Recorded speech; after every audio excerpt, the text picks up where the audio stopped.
चलो तो आज बात करना था लाइट का, ठीक है। लाइट में कुछ बेसिक्स हम लोग कल बात कर लिए थे। Light is the form of energy. खुद विजिबल है, इनविजिबल है? इनविजिबल। लाइट का डेफिनेशन क्या है? बोलो बोलो प्रसाद।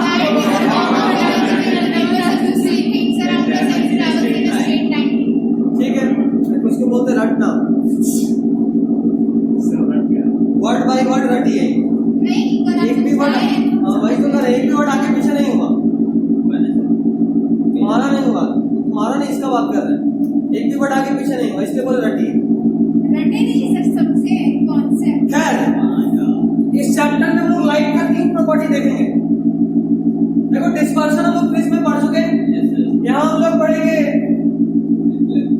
रिफ्लेक्शन, डिफ्रैक्शन और लाइट का तीसरा प्रॉपर्टी जिसके बारे में आपको सिर्फ जानना है, पढ़ना नहीं है, वो है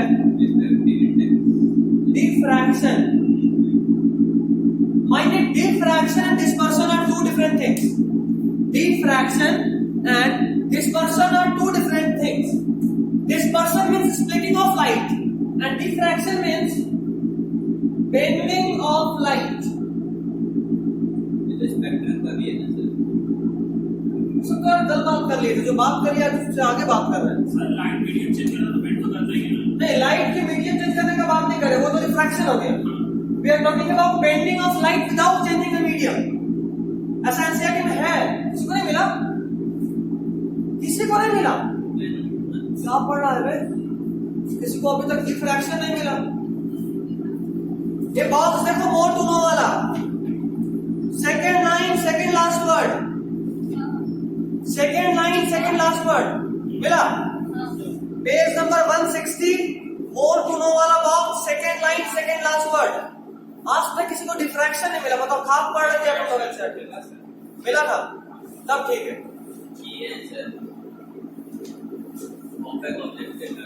क्या ऑब्जेक्ट के कारण मतलब बेंडिंग जो लेता है?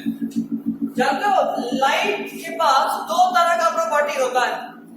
एक हम लोग बोलते हैं light is a form of mass, और दूसरा we talk about light is a form of energy. 2 things are there. First we are talking about light is a form of mass. Yeah, light has mass. And the other thing we are saying about light is a form of energy which just travels. But actually में light दोनों ही है। Light has a property of mass as well as it moves like a wave. तो light के पास 2 nature है, both mass and wave-like nature. It has both mass and wave-like nature. जल्दी से देखिए।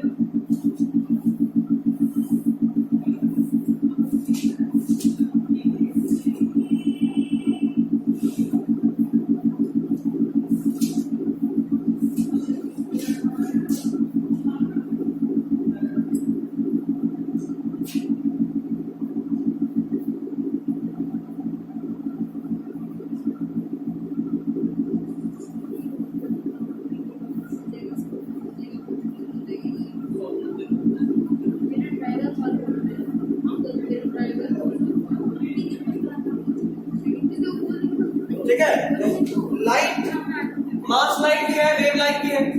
ये कैसे पता चला? तो देखो, जब हम लोग लाइट को कभी स्ट्रेट लाइन मीडियम में मूव करने के लिए छोड़ दें, बट कभी इसके रास्ते में कोई शार्प ऑब्स्ट्रकल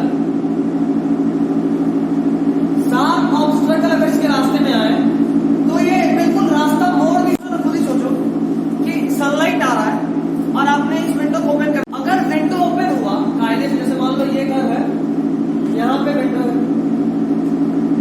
और लाइट इधर से आ रहा है, ठीक? तो अगर लाइट सच में स्ट्रेट लाइन में पाथ में ट्रेवल कर रहा होगा तो उसका इमेज, ये कोई अगर स्क्रीन है तो उसका इमेज बिल्कुल यहां से ऐसा बनना था, स्ट्रेट, पता था ना?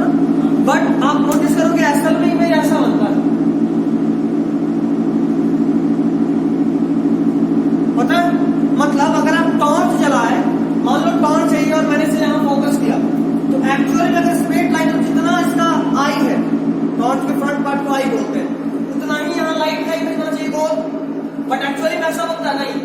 एकदम डार्क बनता है और उसके साइड में भी बनता है जो थोड़ा सा लाइट होता है।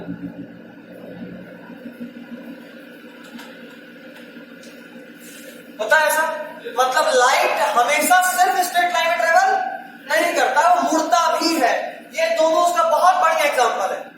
ठीक, अच्छा, तो इससे ये साबित हो गया कि लाइट वेव है, वेव मुड़ सकता है, मास नहीं मुड़ता। तो लाइट मास है, ये कैसे साबित करें?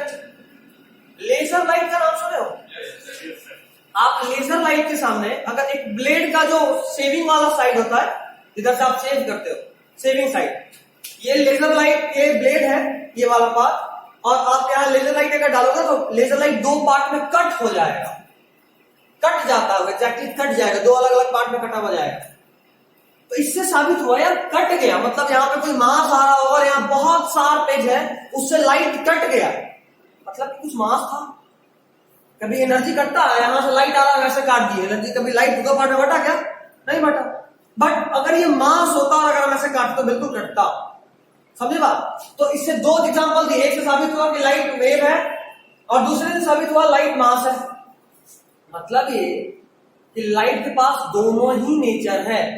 Light behaves as sometimes as a mass, sometimes as a wave. Wave मतलब एनर्जी, वेव मतलब एनर्जी। तो लाइट कभी मास की तरह बिहेव करता है, कभी एनर्जी की तरह बिहेव करता है। और इसी पे 12th में चैप्टर भी है, डुअल नेचर ऑफ मैटर, जहां ये पढ़ना। साइंटिस्ट एक थे, छोटे से साइंटिस्ट थे, बड़े नहीं थे, नाम था एल्बर्ट आइंस्टाइन। और वो एक इक्वेशन दी गई है जो अक्सर प्रैक्टिकल कॉपी के साइड में दिया जाता है, देख के अच्छा लगता है, समझ में नहीं आता है ना? इंग्लिश का बुक में था सर। कोई बात नहीं, देख कर बहुत अच्छा लगता है, इसको फीलिंग आता है कि नहीं हम भी साइंटिस्ट बन गए एल्बर्ट आइंस्टाइन, बट समझ में कुछ नहीं आता। एक्चुअली में ये एक इक्वेशन है जो एनर्जी को मास है, मास और एनर्जी को आपस में रिलेट कर रहा है। सी है स्पीड ऑफ लाइट। ये एक ऐसा इक्वेशन है जो बताता है कि मास और एनर्जी अलग अलग चीज नहीं है, दोनों एक ही है। मास एनर्जी में कन्वर्ट हो सकता है, एनर्जी मास में कन्वर्ट होता है। और न्यूक्लियर बॉम्ब्स का नाम सुने हो? सुने हो? वाह, बहुत जानते हो तुम लोग, न्यूक्लियर बॉम्ब्स का नाम सुने हो। खैर, न्यूक्लियर बम में ये जो मास है ना, 0.0001 ग्राम मास की एनर्जी में कन्वर्ट होता है, तो इतना दवाई बचता है। सिर्फ इसी में वो laws of law of conservation of mass ये होता है। सिर्फ law of conservation of mass ही नहीं, जितना भी केमिकल रिएक्शंस का जो भी कंजर्वेटिव लॉज था, सब फेल हो जाता है। बॉम्ब के ऊपर इतना रिसर्च, क्या बॉम्ब के ऊपर इतना रिसर्च, राइट? सी स्क्वायर मतलब क्या होगा? सी मतलब स्पीड ऑफ लाइट और उसका स्क्वायर, स्पीड ऑफ लाइट का स्क्वायर 3 into 10 का पावर 8 मीटर पर सेकंड का स्क्वायर, तो 9 into 10 का पावर सर नहीं मुझे क्या होता है? 3 into 10 का पावर 8 का स्क्वायर कितना होगा? 300 प्राप्त कर लीजिए। इसका स्क्वायर चाहिए हमको, कोई बताओ जल्दी। साना बताइए सबसे 10 to पहले। the power 16। वाह, 3 into एक minute, 6 into 10 to the power 16। वाह, 3 into 3 6। नहीं, 6 into 10 to the कैसे power 6? 3 का स्क्वायर है, मतलब 3 into 3, ना कि 3 into 2। 9 into 10 to the power 16। अभी ठीक, तो सी स्क्वायर की जगह पे आएगा 9 into 10 का पावर 16। सोच ले, स्क्वायर करने में इतना बार गलती कर रही है लड़की। अभी 11th में होती, अभी अगर 10th का बोर्ड टाइमली होता तो अभी 11th में होता ना। सर वो मिस्टेक गलती से मिस्टेक ज्यादा खतरनाक होता है। डिफ्रैक्शन समझ गए? रिफ्लेक्शन रिफ्रैक्शन तुमको पता है, हम बस कहानी सुनाते हैं। डिफ्रैक्शन समझ गया ना? जब भी कोई शार्प बॉडी आएगा तो वहां पे लाइट बेंड हो जाएगा, बिना मीडियम चेंज हुए ही ऐसा हो। मीडियम चेंज हो और तब बेंड हो तो समझ में आता है कि वो रिफ्रैक्शन, नॉर्मल बात है। बट सेम मीडियम में भी लाइट कई बार अपना पाथ बदल लेता है और उसको बोलते हैं diffraction. Minded, diffraction and dispersion are two different things. Dispersion means splitting of white light, diffraction means bending of light. Okay? कोई कष्ट परेशानी नहीं, मिटाए? Yes sir.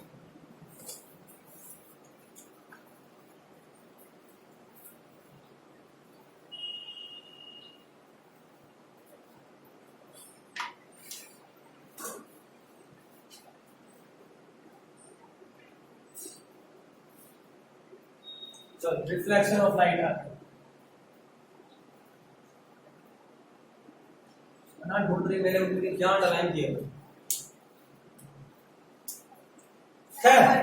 अपना सिग्नेचर और माय ये उस वक्त छोटा बच्चा वाला हरकत, कुछ ना कुछ तो होना चाहिए ना, कोई भी बचपन से बड़ा थोड़ा ना होगा। सर देखिए क्या इम्पोर्टेंट लिखा हुआ है साइड। यहाँ इम्पोर्टेंट क्या है? Reflection of light, laws of reflection जरा बताओ। The incident ray, the reflected ray and the normal all lies on the same plane and the angle of incident is equal to the angle of reflected ray. बस दो, चलो ठीक है, दो ही होता है। मेरा कहाँ से आया? अच्छा कैलेंडर। यार रेडमी का यही सब टेंशन है, कब मेढक, कब कछुआ, कब कौवा क्या बजा दे कोई नहीं जानता। चाइनीज वालों का कोई भरोसा नहीं, पता नहीं, हो सकता है इसको मेढक पसंद होगा जो बनाया होगा, मेढक की आवाज से मेढक खाना याद आता होगा। तुम्हारा तो यार अलग ही धंधा है। खैर अभी हम बताए थे कि लाइट वेव भी है और मास भी है ना, इसके लिए एक थ्योरी दिया गया था और उसका नाम एनसीईआरटी में लिखा हुआ है। जो हम बताए थे ना कि बाद में थ्योरी है जो यूनिफाई कर दिया कि लाइट मास भी है और एनर्जी भी है। फिर एल्बर्ट आइंस्टाइन का एक क्वेश्चन में तुमको बताया जो दोनों को रिलेट कर दिया, बट एक थ्योरी आया था क्वांटम थ्योरी है, तभी तो बता रहे हैं, एक्स्ट्रा बताते हैं। ये पढ़ना है एनसीईआरटी देखिए तो क्यों पढ़ेंगे? क्या लिखा हुआ है? Page number 160, more to know में second last line first word quantum theory. इसमें लाइट को ना तो वेव माने ना ही पार्टिकल माने। देखो last line, the new theory reconciles the particle property of light with the wave nature. अभी बताए लाइट पार्टिकल भी और वेव भी है, दोनों के प्रॉपर्टी को एड अप कर दिया गया लाइट के केस में। इसके पहले तक ऐसा माना जाता था ना कि लाइट मतलब मास और वेव, पार्टिकल नेचर और वेव नेचर बिल्कुल अलग अलग थिंग है। हम लोग मास हैं, वेव नहीं, और वेव सिर्फ वेव है, जैसे साउंड वेव, लाइट वेव भी सिर्फ वेव है। बट एल्बर्ट आइंस्टाइन की थ्योरी आने के बाद पता चला कि अगर हम लोग भी स्पीड ऑफ लाइट या उससे ज्यादा तेजी में या उसके कम तेजी में, मतलब अगर स्पीड ऑफ लाइट के कंपेरेबल स्पीड से दौड़ना शुरू कर दें या मूव करने लगे तो हम भी वेव में कन्वर्ट हो जाएंगे, हमारा मास ही वेव में कन्वर्ट हो जाएगा। ऐसा दुनिया में कोई भी चीज फिक्स नहीं है, कोई भी चीज नहीं, सब कुछ बदल जाता है। लेंथ, मास, यहां तक कि टाइम भी। हम लोग के लिए टाइम अलग स्पीड से चलता है और कोई ऑब्जेक्ट जिसका स्पीड वेलोसिटी ऑफ लाइट के आसपास है उसके लिए टाइम अलग स्पीड से चलता है, टाइम स्लो हो जाता है। मतलब अगर दो आदमी है, एक आदमी ढल ढल के यहां से दिल्ली जा रहा है और एक आदमी सीधा स्पीड ऑफ लाइट से दिल्ली जा रहा है, ठीक है? तो एक बात ये जान लो कि हमारे लिए जो नॉर्मल जो चल के जा रहा था उसके लिए टाइम जो नॉर्मल स्पीड है उसमें चलेगा। मान लो उसको दिल्ली जाने में 5 घंटा लगा और जो स्पीड ऑफ लाइट से जा रहा है, एक तो उसका स्पीड टाइम यही बहुत कम हो गया क्योंकि बहुत ज्यादा स्पीड से चल रहा है, बट एक्चुअल टाइम जो उसको लगेगा वो उससे भी कम होगा, टाइम उसके लिए स्लो हो जाएगा, उसका एज तक नहीं बढ़ेगा, ऐसा टाइम एकदम रुक जाएगा। एक मूवी था हॉलीवुड का इंटरस्टेलर, कोई देखा है?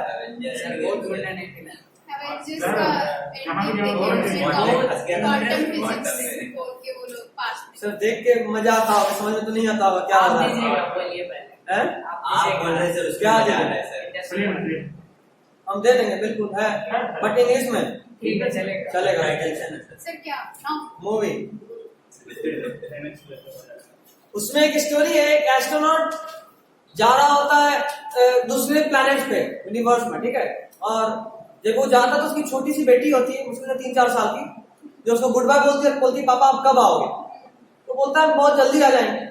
और वो जब किसी दूसरे प्लैनेट पे जा रहा था, जाहिर सी बात है जो रॉकेट होगा वो धीरे तो चल नहीं रहा होगा, उसका स्पीड ऑफ लाइट के कंपेरेबल होगा। वो गया, घूमा फिरा और जब आया तो उसका एज ज्यादा नहीं बढ़ा था, मुश्किल से 5 या 6 साल हुआ था उसके लिए, लेकिन उसकी बेटी बूढ़ी हो चुकी थी और अपना लास्ट टाइम में आ चुकी थी। हाँ, हम ये नोबिता में गए। कोई बात नहीं, रियल लाइफ ये बात बताए कि मेरे को यकीन जो भी हो स्पीड ऑफ लाइट तक पहुंचना नामुमकिन है, इसलिए वो रियल लाइफ में पॉसिबल ही नहीं। उसमें मतलब सर एक व्यक्ति को सर दूसरे प्लेनेट पे रखा गया था बहुत कुछ सालों, उससे फर्क नहीं पड़ता, आप कहीं और हो उससे फर्क नहीं पड़ता, आपके स्पीड का टाइम का रेट वही चलेगा। अगर आप मोशन में हो स्पीड ऑफ लाइट के तभी बस टाइम स्लो होता है, किसी दूसरे प्लैनेट पे चल गया, रुके तो कोई फर्क नहीं पड़ता। गलत है जो तुम बोल रहे हो। सर एक एयरप्लेन था जो कि गायब हो गया था 5 इयर्स पहले। कोई बात नहीं, अभी वापस बता रहे हैं, एक वो भी फिक्शन है।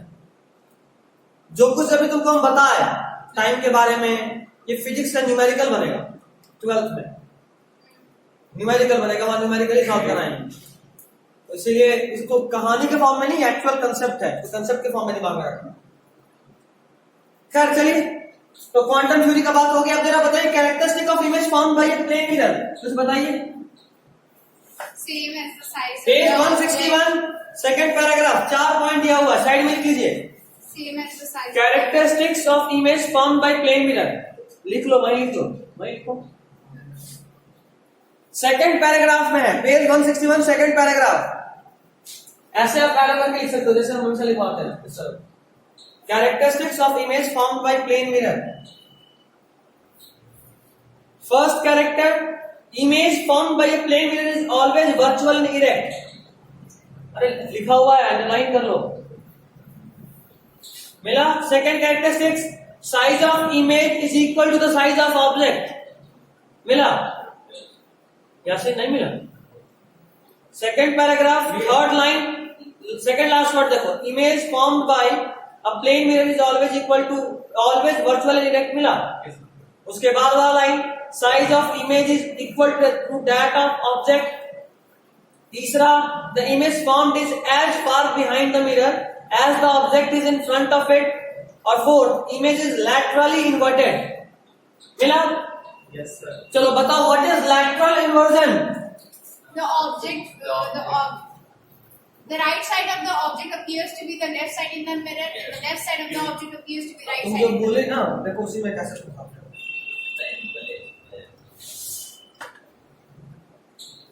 ये ऑब्जेक्ट है, ठीक है, और यहाँ पे प्लेन मिरर है, ठीक है।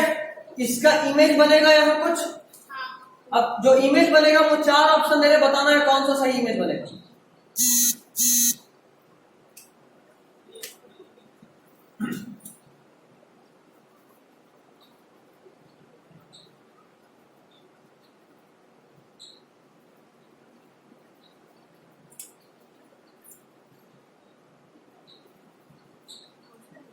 Second option. 2, कंफर्म। 1, 4. अच्छा, एक और ऑप्शन दे लेते हैं, शायद तुमको हेल्प हो जाए।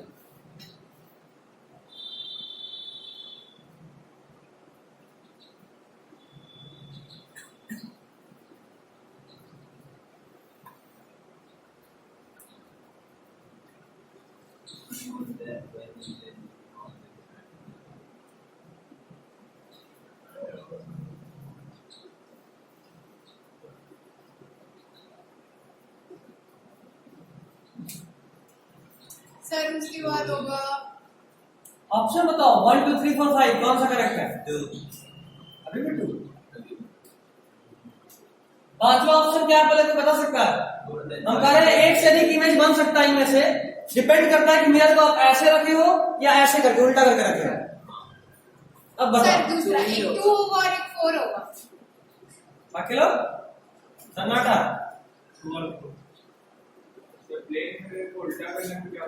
That's it। उल्टा ऐसे करोगे तो दूसरा, मतलब तुम शीशा ऐसे देखते हो तो दूसरा दिखते हो, और ऐसे शीशा करते हो तो उल्टा दिखोगे। तो सर आप ऐसे बोल रहे हैं ना, ऐसे या ऐसे उल्टा। तो वो तो सेम ही हुआ। हाँ। आप एक पर ऐसे भी रखते हैं। ऐसे कब बोले हॉरिजॉन्टल, हम कब बोले डिपेंडिंग अपॉन दैट स्ट्रेट और इन्वर्टेड, ऐसे या उल्टा। तो तब 2 होगा। समझे? अपसाइड डाउन नहीं होता है, सिर्फ लेफ्ट राइट चेंज होता है, ठीक है। अगर तुम किसी मिरर के सामने खड़ा होकर अपना राइट हैंड उठाओगे तो इमेज में आपका कौन सा हैंड उठा दिखेगा, राइट या लेफ्ट? लेफ्ट। समझे? चलिए, बहुत बढ़िया वीडियो बनाने के लिए क्वेश्चन है, बढ़िया बढ़िया को धड़ाम होते हुए देखें। पहला 4 ऑप्शन में खुश होता है, 5वां डालने के बाद तो एक आध झटका लगता है। लिख लो जल्दी लिखो। उसके बाद समझ में आता है कि बुद्धू बनाया जा रहा था, इतना लंबा जवाब नहीं सिर्फ हमको बुद्धू बनाने के लिए। सना ने खुशी की एक और ऑप्शन सोच ली थी, भला और यूसुफ करके बोला सर उल्टा करके सर पलट जाएंगे। तो मेरे को लगा आप इन्वर्टेड बोल रहे हैं तो इस साइड। इंग्लिश खराब है, साइंस खराब है। इन्वर्टेड मतलब इस साइड कैसे हो सकता है? दोनों।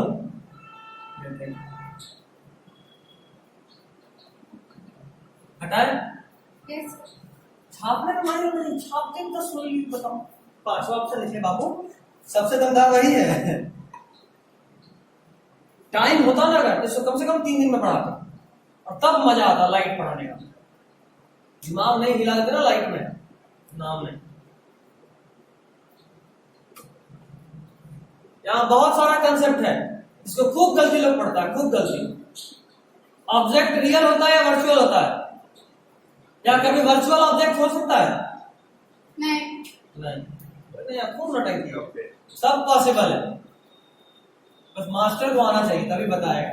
अच्छा, ये सब बात स्कूल में मत लिख देना। रियल और वर्चुअल हो सकता है। हम ऑब्जेक्ट वर्चुअल साबित करके दिखाएंगे। कौन 9 मिनट स्कूल खोला ही नहीं सर। हम एक बात करें, सिर्फ उनका भी तो कोई नहीं बनाता। कल वाला बात ना कि हम लोग किसी ऑब्जेक्ट को देखा नहीं है, बस उसका इमेज।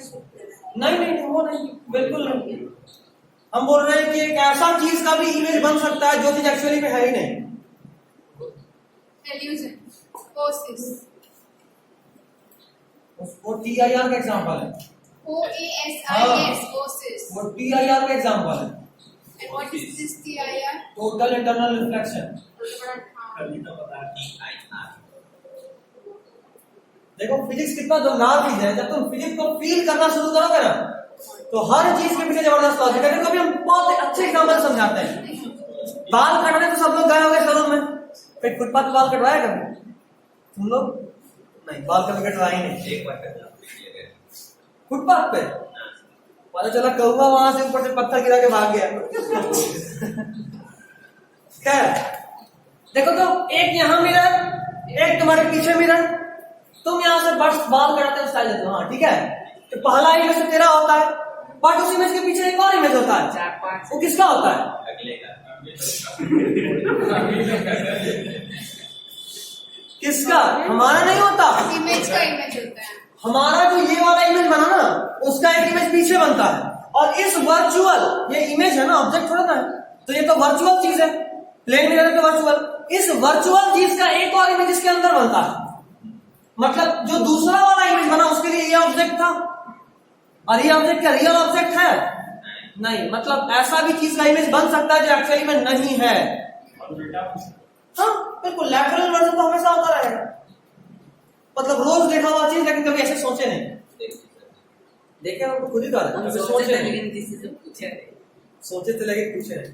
अच्छा, एक और एग्जांपल देते हैं। तुम लोग तो कभी सैलून में गए नहीं होगी, तो समझ में नहीं आया क्या गया? आ गया। नहीं आया तो एक और एग्जांपल है। घर में शीशा अक्सर सनलाइट किसी के मुंह पे चमका चमका के परेशान करते हैं बच्चे, है ना? दिल्ली को परेशान नहीं करते, बिल्ली को परेशान करते हैं। पाले हो बिल्ली? दूसरे की बिल्ली को परेशान करते हैं। फुटपाथ की बिल्ली बिल्ली में सोचते हो कि बताओ, पालतू होते हैं और कोई परेशान कर समझ में आता है। एक तो हमसे भी फालतू है, एक तो हम फालतू बिल्ली, हमसे भी फालतू हमको परेशान कर रहा है। खैर, कभी अगर सनलाइट कभी प्लेन मिरर से आप कहीं रिफ्लेक्ट करने की कोशिश की हो किसी के फेस पे, तो आप नोटिस करते हो कि छत पे या जहां भी जो भी स्क्रीन पे आप इमेज बनाते हो, वहां पे इमेज ब्राइट लाइट बनता है। ब्राइट लाइट एक्चुअली में सन का इमेज होता है ना? वो सन का इमेज होता है। और हमको कुछ याद आ रहा था, प्लेन मिरर से कभी रियल इमेज बनता है? नहीं, प्लेन नहीं। मिरर से तो हमेशा वर्चुअल बनता है। हमेशा वर्चुअल बनता है। 1 मिनट। और वर्चुअल इमेज कभी भी स्क्रीन पे नहीं आता। हाँ, मतलब हम प्लेन मिरर से सन का इमेज बनाए और वो स्क्रीन पे आ रहा है, मतलब वो इमेज वर्चुअल है कि रियल है? रियल। मतलब प्लेन मिरर से रियल इमेज बन सकता है। That's it. ये पॉइंट के तौर पर नोट करो, प्लेन मिरर से भी रियल इमेज बन सकता है, ऑब्जेक्ट भी वर्चुअल हो सकता है। बहुत अजीब अजीब बात है, बस एग्जाम में मत लिख देना, पता चला जो चेक करो उसी को नहीं पता है। ये नॉलेज के लिए जानो। क्या नहीं समझे? कभी चमकाए नहीं किसी के फेस पे सनलाइट? नहीं। आज घर जाना, ये तो बहुत कॉमन सा बात है। शीशा उठाना, छोटा वाला नहीं, बड़ा वाला शीशा तोड़ के उठा के ले आए, तुमको लोग तोड़ देगा। सर एक चीज देखे थे सर, जैसे कोई सीडी पैनल नहीं रहता था जो डीवीडी पे लगता था, हाँ। उसमें अगर सनलाइट का रिफ्लेक्शन होता था तो उससे रेनबो हाँ, इसका कारण क्या कारण है मैं नहीं समझता हूँ, अभी समझ ही नहीं पाओ। खैर, एक शीशा लेना, उसको चुपचाप धूप में लाना और कोशिश करना उसका चमकाने का कहीं पे भी, किसी दीवार पे या किसी के फेस पे कहीं। तो प्लेन मिरर से जिस दीवार पे जो इमेज बनता है, अगर तुम कोशिश करोगे ना, मान लो वहां से लाइट आ रहा है और तुम यहां पे अगर मिरर रखोगे तो छत पे एक गोल सा इमेज बनेगा, गोल, वो सन होगा, पूरा पूरा सन, वो पूरा पूरा सन होगा। और जब पूरा पूरा सन का इमेज बनेगा ना, पूरा पूरा सन का जब इमेज बनेगा तो तुमको समझ में आएगा कि अच्छा ये पूरा पूरा सन है और इसका इमेज एक स्क्रीन पे ऑब्टेन कर रहे हैं, और जो कि हम एक प्लेन मिरर से ऑब्टेन कर रहे हैं। मतलब प्लेन मिरर से कोई इमेज स्क्रीन पे आ गया, मतलब प्लेन मिरर से भी रियल इमेज बन सकता है, क्योंकि रियल इमेज कभी भी स्क्रीन, हाँ, वर्चुअल इमेज कभी भी स्क्रीन पे नहीं जाता। पढ़े हो ना रियल और वर्चुअल इमेज का डिफरेंस। वर्चुअल इमेज को कभी भी स्क्रीन पे ऑब्टेन नहीं कर सकते, और रियल इमेज को अगर किसी इमेज को स्क्रीन पे ऑब्टेन कर रहे हैं मतलब कि वो रियल है, और जो मिरर यूज कर रहे हैं कंफर्म है कि वो प्लेन मिरर है, मतलब प्लेन मिरर से भी रियल इमेज बन सकता है। बस ऑब्जेक्ट के पास खुद लाइट होना चाहिए। देखो एक और चीज दिखाते हैं, अब जो तुमको समझाया ना उसको हम प्रैक्टिकली समझाते हैं। अगर इमेज कन्वर्जिंग हो रहा हो, अगर लाइट कन्वर्जिंग आ रहा हो, लाइट अगर कन्वर्जिंग आ रहा हो, ये प्लेन मिरर है ना, इसमें तो कोई शक नहीं। देखो लाइट आया, टकराया, टकराने के बाद क्या होना चाहिए था, पीछे जाना चाहिए था इमेज बनाने के लिए। बट याद रखो वर्चुअल इमेज के लिए किसी इमेज को, लाइट को पीछे तक एक्सटेंड करते हैं जब एक्चुअल इंटरसेक्शन नहीं हो। बट यहां देखो एक्चुअल इंटरसेक्शन होगा,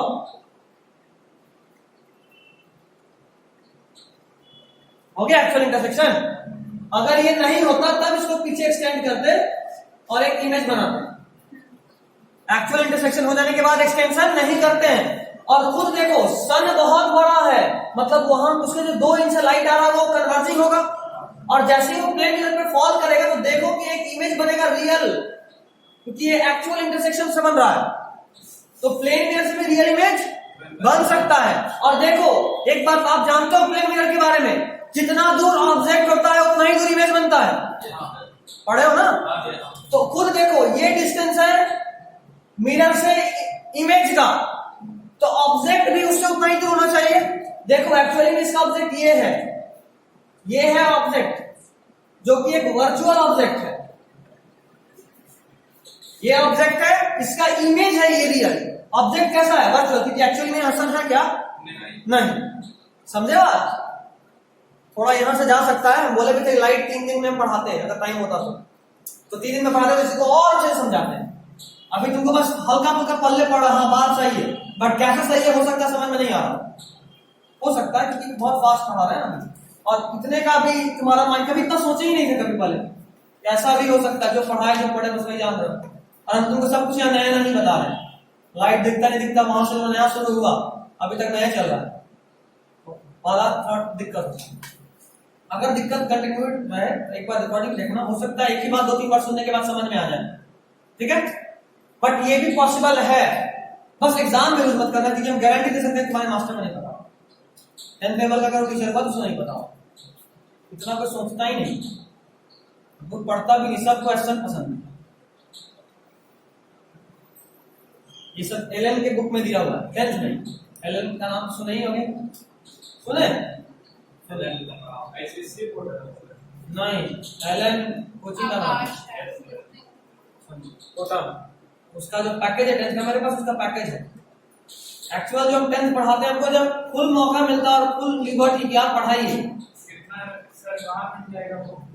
बुक कहीं नहीं मिलेगा, एलएन के साइट देना पड़ेगा, उसमें 10,000 मिलेगा, सर मिल जाएगा एलएन के साइट से कम 10,000 में। ऐसे भी बहुत गांधी मैदान नहीं, वहाँ आकाश में मिलेगा, एलएन का नहीं मिलेगा, और वो जूनियर के कितना नहीं मिलेगा, सीनियर के गले मिल जाए। अगर फिर भी चाहिए, मेरे पास है एसएसटी का, लेकिन फिर एलएन में इतना वहाँ टाइम ही नहीं बचा तो मैंने पढ़ाई। अच्छा कोई बात नहीं, तो गांधी मैदान से तो नहीं मिला, आपको इस बात को लिख के दे सकते। हाँ वो कोटा ही से मिला। That's it. मेरे पास है साइंस, लेकिन जेरॉक्स कराना पड़ेगा, हम भी जेरॉक्स करा के ही रखें, लेके जेरॉक्स करा सकते हैं। सर 1 महीने में एक्स्ट्रा ये पढ़ के हम क्या करें? जाहिर सी बात है, अब 1 महीने बाद ये फिर से बढ़ना ही है, चलिए स्फेरिकल मिरर का बात करिएगा, समझ गया ना? Yes sir.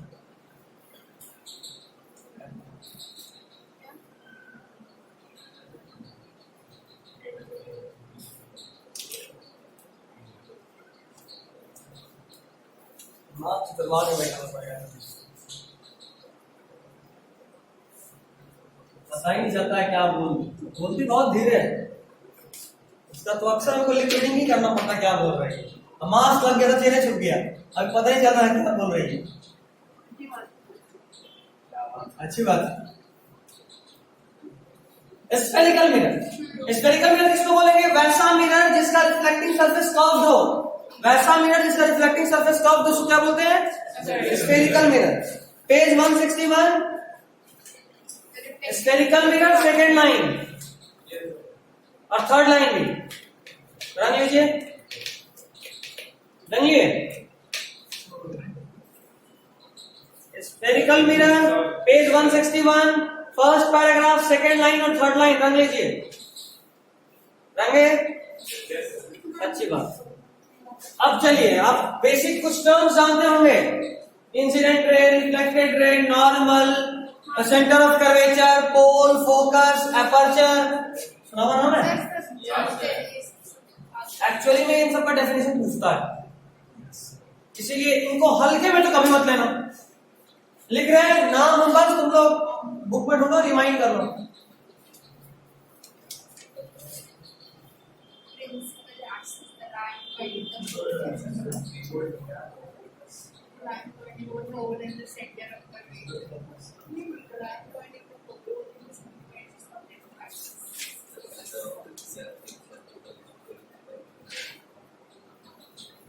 चलो इतना ही मेन है, incident ray, normal, example.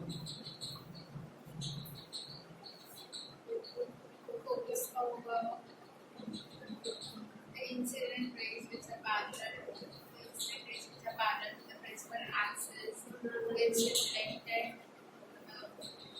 incident to the mirror gets reflected back and meets at a point that's needed for this focus.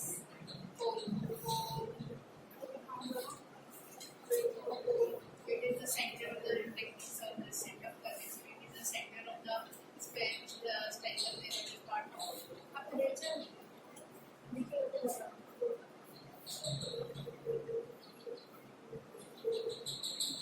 गोल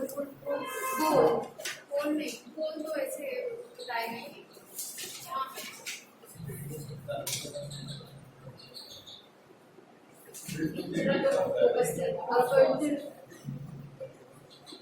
ठीक है, कुछ बताना है तो बोलिए, इसमें से कोई जो नहीं आता। Aperture page 163 NCERT third line, हाँ ऊपर से फिगर 10.2 के बगल में दिखा है एपर्चर, रंग लीजिए। ऐसे ढूंढ के आया करो, देखो कितना अच्छे से ढूंढ के लाए, तो बोलो और हम देखो ढूंढ के निकाल दें। सेंटर ऑफ कर्वेचर और रेडियस ऑफ कर्वेचर अलग अलग चीज है। सेंटर ऑफ कर्वेचर उस सेंटर का नाम और रेडियस ऑफ कर्वेचर एक्चुअली में उस रेडियस को बोलते हैं। सेंटर और रेडियस को डिफरेंस है। F = R/2, focus = radius of curvature by 2। देखो कर्व्ड मिरर बनाते कैसे हैं, ये कोई स्फीयर था, ठीक है, इस स्फीयर को यहां से कट कर दिए, ये बच्चा। अच्छा, इस स्फीयर का उसको कुछ सेंटर तो होगा, सेंटर मार्क कर दिए, और स्फीयर के जिसको मिरर बना है उसके एक साइड पे, किसी भी साइड पे सिल्वर पेंट से पेंटिंग कर दी। याद रखिएगा, मिरर बनाने के लिए रिफ्लेक्टिंग सरफेस को सिल्वर पेंट से पेंट करते हैं। क्या फॉर्मूला होता है ना सिल्वर पेंट? केमिकल, हर चीज केमिकल का फॉर्मूला होता है, बट तेरे काम का नहीं। नहीं पढ़े तो भूल जाओ, याद रखो। सिल्वर पेंट बस नाम काफी है, भी एक्स्ट्रा नाम भी, इतना ही हो गया, बहुत है। अब देखो, the centre of the sphere of which the mirror is a part of, फिर से बोल रहे हैं, सेंटर ऑफ द स्फीयर, पहले ये स्फीयर था, तो centre of the sphere of which the mirror is a part of, ये मिरर उस स्फीयर का पार्ट है ना, सेंटर, तो उस स्फीयर का जो सेंटर था उसी को इस मिरर का सेंटर ऑफ कर्वेचर बोलेंगे, सीओसी। ठीक है, इसको पता है तुमको जरूर याद आएगा क्लास ऑफ क्लास,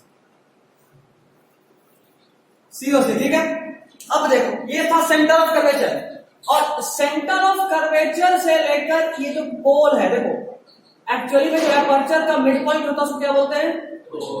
एपर्चर के मिड पॉइंट को क्या बोलते हैं? पोल। तो सेंटर ऑफ कर्वेचर से पोल के बीच का जो डिस्टेंस इसको बोलते हैं रेडियस ऑफ कर्वेचर। तो रेडियस ऑफ कर्वेचर और पोल में difference, sorry radius of curvature और सेंटर ऑफ कर्वेचर में डिफरेंस है। ठीक है, अच्छा प्रिंसिपल एक्सिस किसको बोले? The line joining the center curvature. Pole centre of curvature are formed in definitions याद रखना। फिर से aperture बताइए। हम एक बार सबको बोल दे रहे हैं, याद है तो मत ही लिखना, नहीं याद है तो फटाफट लिखना, नहीं तो रिकॉर्डिंग देखकर लिख लेना। Sir, aperture का Principal axis, the line joining center of curvature and pole is known as principal axis. Second, focus, the point on the principal axis at which a ray parallel to the principal axis converges. देखो, principal axis के parallel अगर कोई रे आएगा तो जहां पे converge करेगा जिस पॉइंट से, उस पॉइंट का नाम है फोकस। उस पॉइंट का नाम है focus. What is pole? The midpoint of the aperture is known as pole. Midpoint is center जो pole. ठीक है? Next is center of curvature. The center of the sphere of which the mirror is a part of. ठीक है? Next is aperture. Total reflecting surface of the mirror is known as aperture. देखो ये है reflecting surface, ये है यहां से लेके यहां तक, इसको बोलते हैं aperture. Reflecting surface of the mirror is known as aperture. अभी ठीक है? चलो, एक्टिविटी 10.2 पेज 162। एक्टिविटी 10.2 पेज 162, उसके बगल में एक क्वेश्चन लिखिए। Activity find the focus of a concave mirror. With the help of an activity find the focus of a concave mirror. Find the focus of a concave mirror with the help of an activity find the focus of a concave mirror। मतलब समझे, एक activity से आपको किसी mirror का अगर focus जानना हो, खासकर concave मिरर का, तो कैसे जानेंगे? देखो ये जो फोकस का डेफिनेशन है, जरा फिर से एक बार रिपीट करना कोई भी। The incident rays which are parallel to the principal axis and incident to the mirror gets reflected back and intersect with the other end upon that point is called focus। चलो हम यहाँ खींच रहे हैं जबरदस्ती, यहाँ पे खत्म कर दो, खींच रहे हैं। अरे 2 नंबर एक्स्ट्रा नहीं देगा, इतने पे खत्म कर दो। सर 2 रे को सर एक साथ कन्वर्ट करके पॉइंट पर 2 रे को नहीं, वैसे हर रे को जो कि प्रिंसिपल एक्सिस के पैरेलल हो, वो प्रिंसिपल एक्सिस पे जहां कहीं भी कट करेगा या जहां कहीं भी इंटरसेक्ट करेगा उस पॉइंट को फोकस बोलेंगे। फिर से बोल रहे समझाने के लिए, अभी तो एक्चुअल डेफिनेशन बोल रहे हैं।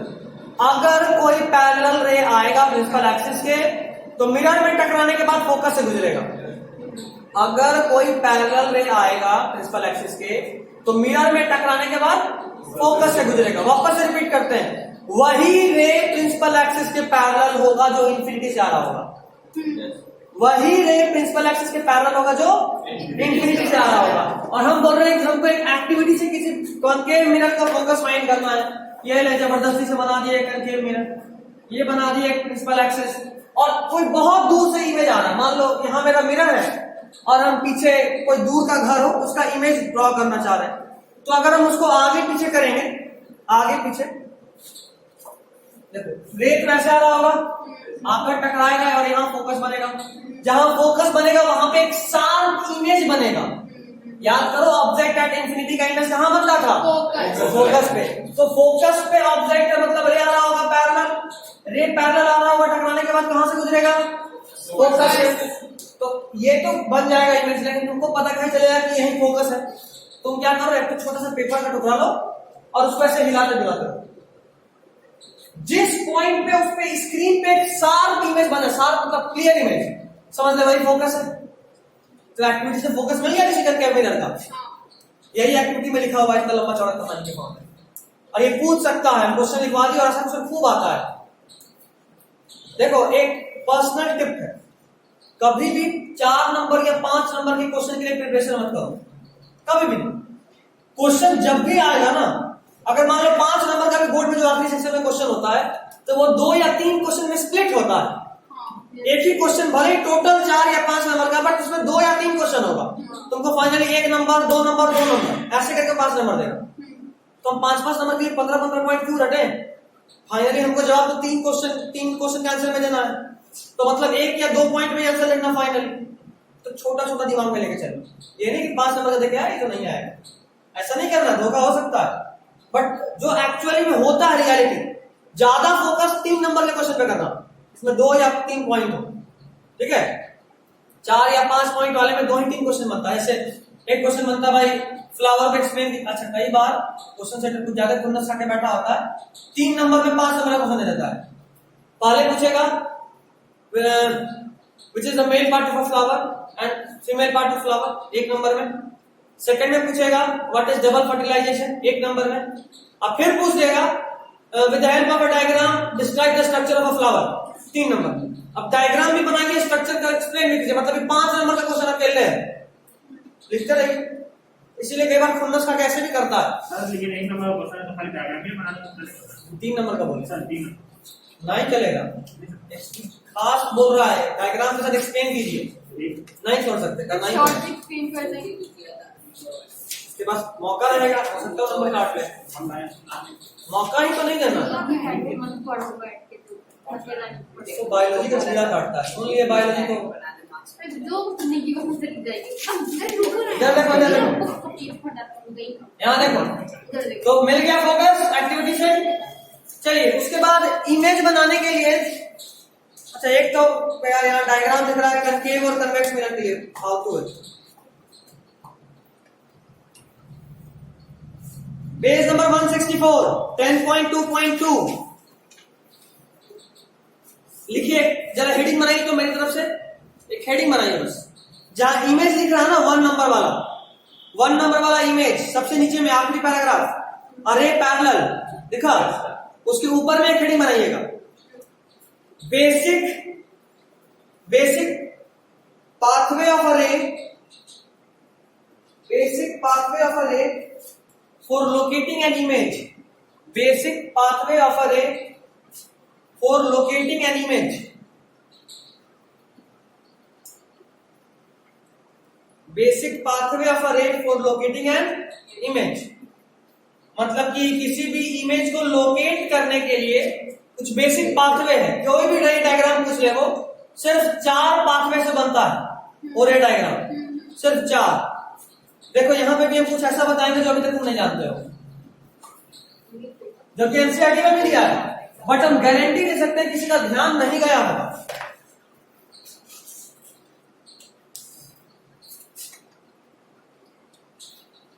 जरा हमको लॉज ऑफ रिफ्लेक्शन एक बार कोई सुनाना, दूसरा वाला point. Triangle of incident, angle i equal to angle r. इतना लंबा क्यों बोलते, शॉर्ट कर, बी लेजी ना, आलसी होना चाहिए, तभी बुरा नहीं होता आलसी होना। और आलसी लोग हर काम में कोई ना कोई शॉर्टकट ढूंढ लेता है ना, उसको कुछ भी बोल दो, कुछ ना कुछ शॉर्टकट ढूंढ लेगा। शॉर्टकट ढूंढवाना तो किसी आलसी को पकड़ो, और हम अपने टाइम में हाइपर किस्म के आलसी थे, इसलिए हर चीज का शॉर्टकट ढूंढ के रखे। कौन इतना याद करेगा, कैसे याद हो इस तरह से।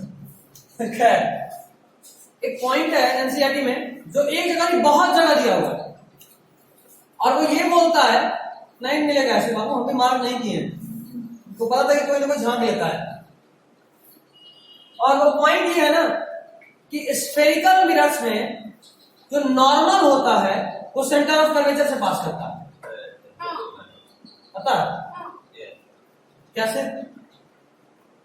क्योंकि नॉर्मल परपेंडिकुलर होता है, हाँ। लेकिन फिर भी इसमें चलो ये आप इंसिडेंट रे करा है, इसका नॉर्मल सेंटर ऑफ कर्वेचर से पास कर रहा है नहीं, बस यही तो बात है, रूल तो हमेशा ही फॉलो होता है ना। तो तुम कैसे बोले, तुम केवल यहाँ सोच रही है, अच्छा यहाँ से आएगा तो इससे पास करेगा, तो वहां पे 90 डिग्री नहीं होगा ना, तो इसलिए 1 मिनट रुको जरा।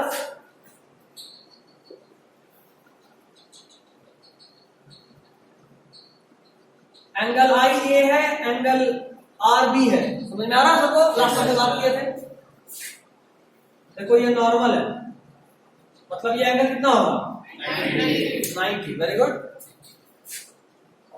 नाम है लड़की का यहाँ पे सना, उसको कभी भी शांति नहीं मिलता। वो क्या बोली एंगल आई एंगल आ रहा है, बहुत बता रहे हैं। काम करते हैं हम यहीं पे टॉन्ट जला देते हैं ऐसा। अगर एक लाइट रे ऐसे जा रहा है, जरा बताइए इसका एंगल आई कितना है। It goes back to the same path. हम एंगल आई पूछे, तो उसका कोई एंगल ऑफ इंसिडेंट और एंगल ऑफ रिफ्लेक्टिंग रे हो गई, वो सेम वो पाथ पूछ रहा है। अरे इसका मतलब क्या होता है, बिल्कुल होता है। क्वेश्चन आपसे पूछा है कि ray of light incident to the mirror at normal, angle of incidence कितना होगा, पूछा हुआ बोल का क्वेश्चन है। एंगल ऑफ इंसिडेंट कितना हाँ होगा? जीरो। जीरो। लेकिन ये जीरो लगता, मन बोलता जीरो, लेकिन लगता ना जीरो कैसे हो सर सकता है। बोले तो कुछ नहीं होगा, यानी कुछ नहीं होगा, ये जीरो जीरो। यहाँ पे एंगल आई कितना है, जीरो और एंगल आर जीरो। जीरो।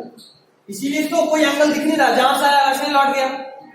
अब जरा देखो तो ये सब लोग जानता है कि सेंटर ऑफ कर्वेचर से अगर हम रे ऑफ लाइट को पास करें तो उसी पे लौटता है। मतलब एक बात तो तय है कि centre of curvature he normal है, तभी लौट पा रहे हैं, तो नहीं लौट पाता। लॉ ऑफ रिफ्लेक्शन थोड़ा ना फेल करेगा, अगर फेल कर जाएगा तो लॉ कैसा। मतलब कि सेंटर ऑफ कर्वेचर से पास कराने पे वो अगर लौट जा रहा है, मतलब सेंटर ऑफ कर्वेचर से ही किसी स्पेक्ट्रल मिरर का नॉर्मल पास करता है। ठीक।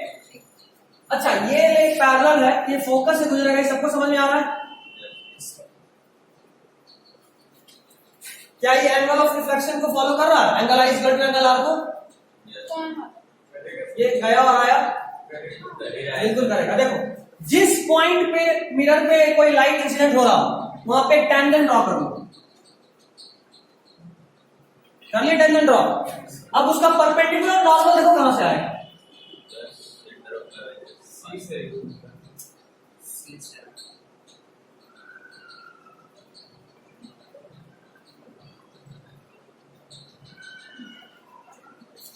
होगा। और अगर अब इसको हम और अच्छे से कर दें ड्रॉ, तो ये कुछ ऐसा हो जाएगा। देखो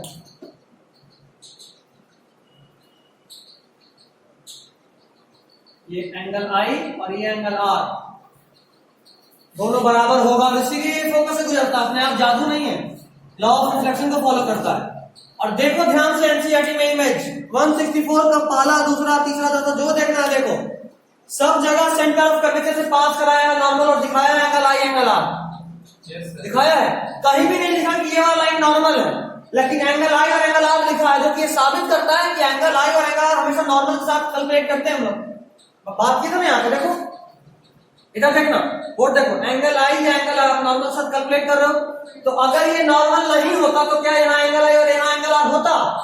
नहीं होता। मतलब साबित हो रहा है, एनसीईआरटी पे लिख के दिया है, बस साफ साफ नॉर्मल नहीं लिखा, बाकी सब लिख दिया, ये सही है, लिखा नहीं था कि सेंटर ऑफ कर्वेचर सब कुछ साबित कर दिया खुद ही। यही एनसीईआरटी का हिडन पावर है, लिखा नहीं, लिखेगा नहीं, बना दिया, बोले कहते कि उसको बना है, आप इतने बुड़बक थे, काहे समझे। पता नहीं सर वो क्या बनाया, तो बाद में पता चला होगा। इसको कोई दिन अगर एनसीईआरटी वालों के पास भेज देना, मार मार के तेरे का निकाल देगा, बोलेगा वैसे ही प्रोफेसर बने हैं, बिना पढ़े हुए। समझ गए। अब चार बेसिक लॉ, पहला लॉ फोकस से गुजरेगा, सॉरी पैरेलल होगा तो फोकस से गुजरेगा, दूसरा लॉ सेंटर ऑफ कर्वेचर से गुजरेगा तो उसी पाथ पे लौट जाएगा। देखो जरा, ये पॉइंट ऑफ इंसिडेंस है ना, यहाँ नॉर्मल टेंजेंट ड्रॉ करो, देखो यही नॉर्मल आएगा, इसमें जहां से आया वैसे ही लौट गया, यही वाला कंडीशन है। समझे? समझे कोई दिक्कत है? समझे? अच्छा, हम अच्छा समझा रहे इसलिए समझ रहे हो या तुम लोग तेज इसलिए समझ रहे हो? अच्छा समझा रहे इसको बोलते चमचागिरी। नहीं, इससे हम नहीं अभी ठीक है, हम नहीं समझ। अपने आप को कभी भी अंडर एस्टिमेट नहीं करना चाहिए।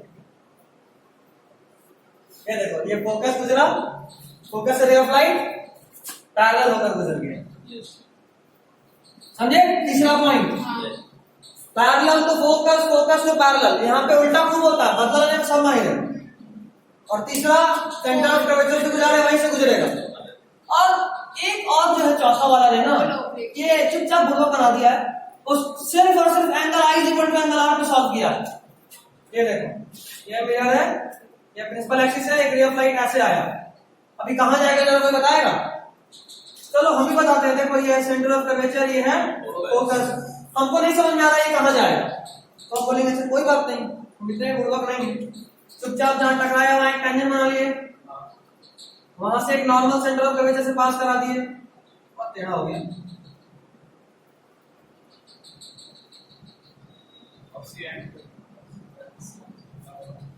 अब क्या, अब तो कुछ बचा ही नहीं यार, ये हो गया एंगल आई, तो यहां से एंगल आर बनाते हुए निकल जाएगा। That's it. समझे? अब इसी को बुक दिखाया पोल पे ताकि तुमको फीलिंग आए कि नहीं हम कुछ नया नहीं पढ़ रहे हैं, और angle i equal to angle r को छुपा ले। ये देखो ये आया लाइट, यहाँ पे टेंजेंट ड्रॉ करोगे तो उसका नॉर्मल स्ट्रिप प्रिंसिपल एक्सिस पे आ जाएगा, तो जितना एंगल ये होगा उतना ही एंगल यहाँ से बनाते हुए निकल जाएगा, और तुमको समझ में नहीं आया कि वहाँ angle i equal to angle r लगा के निकाला है। तो इमेज इसमें से अगर फॉर्म होगा फिर बिल्कुल होगा। दो इमेज हमको दो रे चाहिए इंटरसेक्शन के, हम कैसे नहीं ले सकते? कोई भी दो, इन चारों में से कोई दो लगाओ और निकाल दो। कुछ समझ में नहीं आ रहा हो तो इसको लगाओ और इमेज बना दो, कोई नहीं काट सकता, बस अपने मास्टर को नॉलेज होना चाहिए। मतलब सब खुद नहीं पता आंसर मिला मिला के टिक कर रहा तो फंस सकते ये हो। लास्ट वाला कैसे बना? ये कुछ नहीं, एंगल आई का एंगल आर बोले कि ये लगा के इमेज बना दो। हां मतलब ये लगा कहीं भी अच्छा, तो कोई भी लॉस। कोई भी लॉस, सब सारा का सारा कुछ में बेस्ड है। जो भी इसे ये भी angle i equal to angle r था, यहाँ भी वही बात है। देखो यहाँ भी कुछ नया नहीं है, वही बात है। ये रहा नॉर्मल इस पॉइंट से, और देख लो ये है एंगल आई, ये एंगल आर, हर जगह angle i equal to angle r follow हो रहा है। ये बस तुमको बुद्धू बनाने के लिए 3 लॉ बना के दे दिया, समझ गए? चलिए 4 लॉ पढ़ ली। अच्छा हाँ देखो कितना भी हम समझा दें बट फिर भी बोलेंगे, रिस्क नहीं लेना है। एनसीईआरटी जैसे बना के दिया वही मान लेंगे। Angle i equal to angle r book में लिखा है, इसलिए ये सही है, गलत नहीं है। लेकिन जैसे तुमको नहीं दिखा, तुम लोगों को कोई चीज पता क्यों नहीं? क्योंकि कभी तुमको कोई बताया ही नहीं, और कभी कोई क्यों नहीं बताया? क्या उसको आ रहा था, उसको बताने का मन नहीं कर रहा था, उसको आ ही नहीं रहा था समझ में। बात असल में यही हो जाता है, कई बार टीचर को ही पता नहीं होता, और सच्चाई यही है, कोई भी टीचर ऐसा बन जाता। टीचर इतना आसान मतलब काम नहीं है। हम इतना अच्छा पढ़ा पाते हैं क्योंकि हम बहुत अच्छे से पढ़े, और हम बहुत अच्छे से पढ़े क्योंकि हम बहुत किस्मत वाले थे टीचर्स लोग के मैटर में। इंडिया के बेस्ट टीचर से पढ़े हैं, लोकल टीचर से नहीं। तो हमको अच्छे से समझा है, अच्छे से समझे तो अच्छे से समझा पा रहे हैं। जितना अच्छे से समझोगे ना उतने अच्छे से समझा भी पाओगे। ये समझने का एक बहुत इंपॉर्टेंट एस्पेक्ट है, समझ लो। अगर हमको समझ में अच्छे से आ रहा है तो हम समझा भी देंगे सामने वाले को अच्छे से, हमेशा। तो इसीलिए बोलते हैं कि बहुत मायने रखता है। कुछ भी नहीं लिखना, हम बताए बात सही है, बाद में लड़ के हमसे नंबर दिवा देंगे तुमको, लेकिन लड़ने में भी खर्चा होता है और टाइम जाता है, मेंटल प्रेशर होता है। क्या जरूरत है यार, जब कोई जीता हमको नंबर सही नंबर दे दे, बात खत्म। तो जो एनसीईआरटी बनाया वही बना देंगे, तो समझ आ। लेकिन हाँ अब एक बात है कि अगर एनसीईआरटी भूल गए तो ये समझा हुआ काम आएगा, ये इसके लिए। और ये भी कुछ नया था ना, सब एनसीईआरटी ही तो है, सब एनसीईआरटी, कुछ भी नया नहीं है। बस एनसीईआरटी के इमेज को रखना पड़ता, हम समझा दिए लॉजिक के साथ कि क्यों है वैसा, बस और कुछ नहीं है। खैर page 166, image found bye concave mirror. अब अगर हमको ये बताना पड़े, मतलब आप क्लास 7 क्लास 8 दोनों में डंडे वाले है ना। Image found bye concave mirror तो पता ही होना चाहिए कि कहां पे ऑब्जेक्ट है तो कहां इमेज बनता है। हम ट्रिक देते हैं बस। देखो सबसे पहले ऑब्जेक्ट इंफिनिटी पे इमेज कहां बनेगा? फोकस से। देखो पहले ऑब्जेक्ट बहुत दूर था, इमेज फोकस पे बन रहा था, और सब बहुत छोटा था, रियल था, है ना। जैसे जैसे आप ऑब्जेक्ट को नजदीक लाओगे इमेज बड़ा होता चला जाएगा और फोकस से शिफ्ट होगा, समझे? फोकस से ऑब्जेक्ट की तरफ शिफ्ट होना शुरू होगा। जब राइट आएगा तो लेफ्ट, बस बिल्कुल यही ट्रिक पे लेके चलो। ऑब्जेक्ट इंफिनिटी पे इमेज फोकस पे, ऑब्जेक्ट सेंटर ऑफ कर्वेचर से पहले इमेज बियॉन्ड कर्वेचर सर, तो फोकस एंड कर्वेचर, फोकस और कर्वेचर के बीच में पहले से थोड़ा बड़ा, रियल है तो इन्वर्टेड तो होगा ही होगा, ठीक है।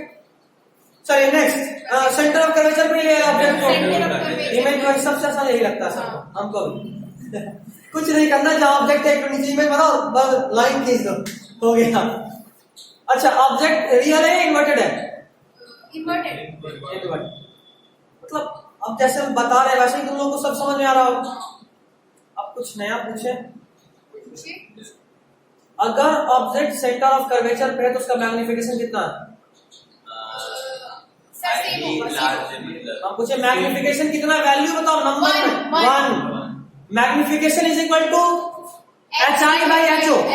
पता है H I by H O. और अगर दोनों बराबर है m is equal to H I by H O होता है, और अगर हम कह रहे हैं कि दोनों बराबर है H I is equal to H O, ये तभी पॉसिबल है जब m 1 के बराबर होगा। That's it. कई बार क्वेश्चन ऐसे रहता है कि भाई एक ऑब्जेक्ट है, उसका इमेज बना, उसका मैग्निफिकेशन 1 है, जरा ऑब्जेक्ट का हाइट 10 सेंटीमीटर था, जरा बताइए इमेज का हाइट कितना होगा। मिरर का तो आप खूब मैग्निफिकेशन सॉल्व करते हैं, उसके बाद निकालते हैं 1 मतलब 10 ही।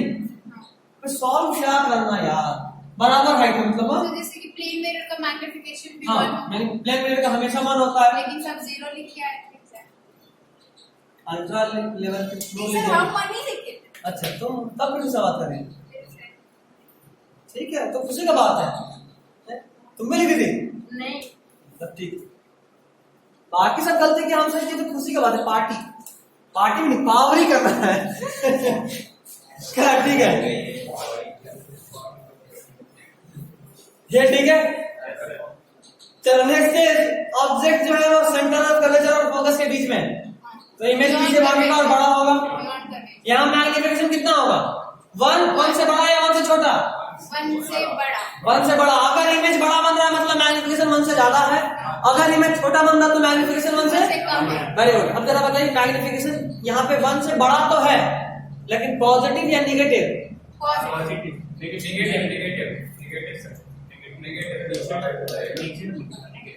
थोड़ा सोच लीजिए। पॉजिटिव। नेगेटिव।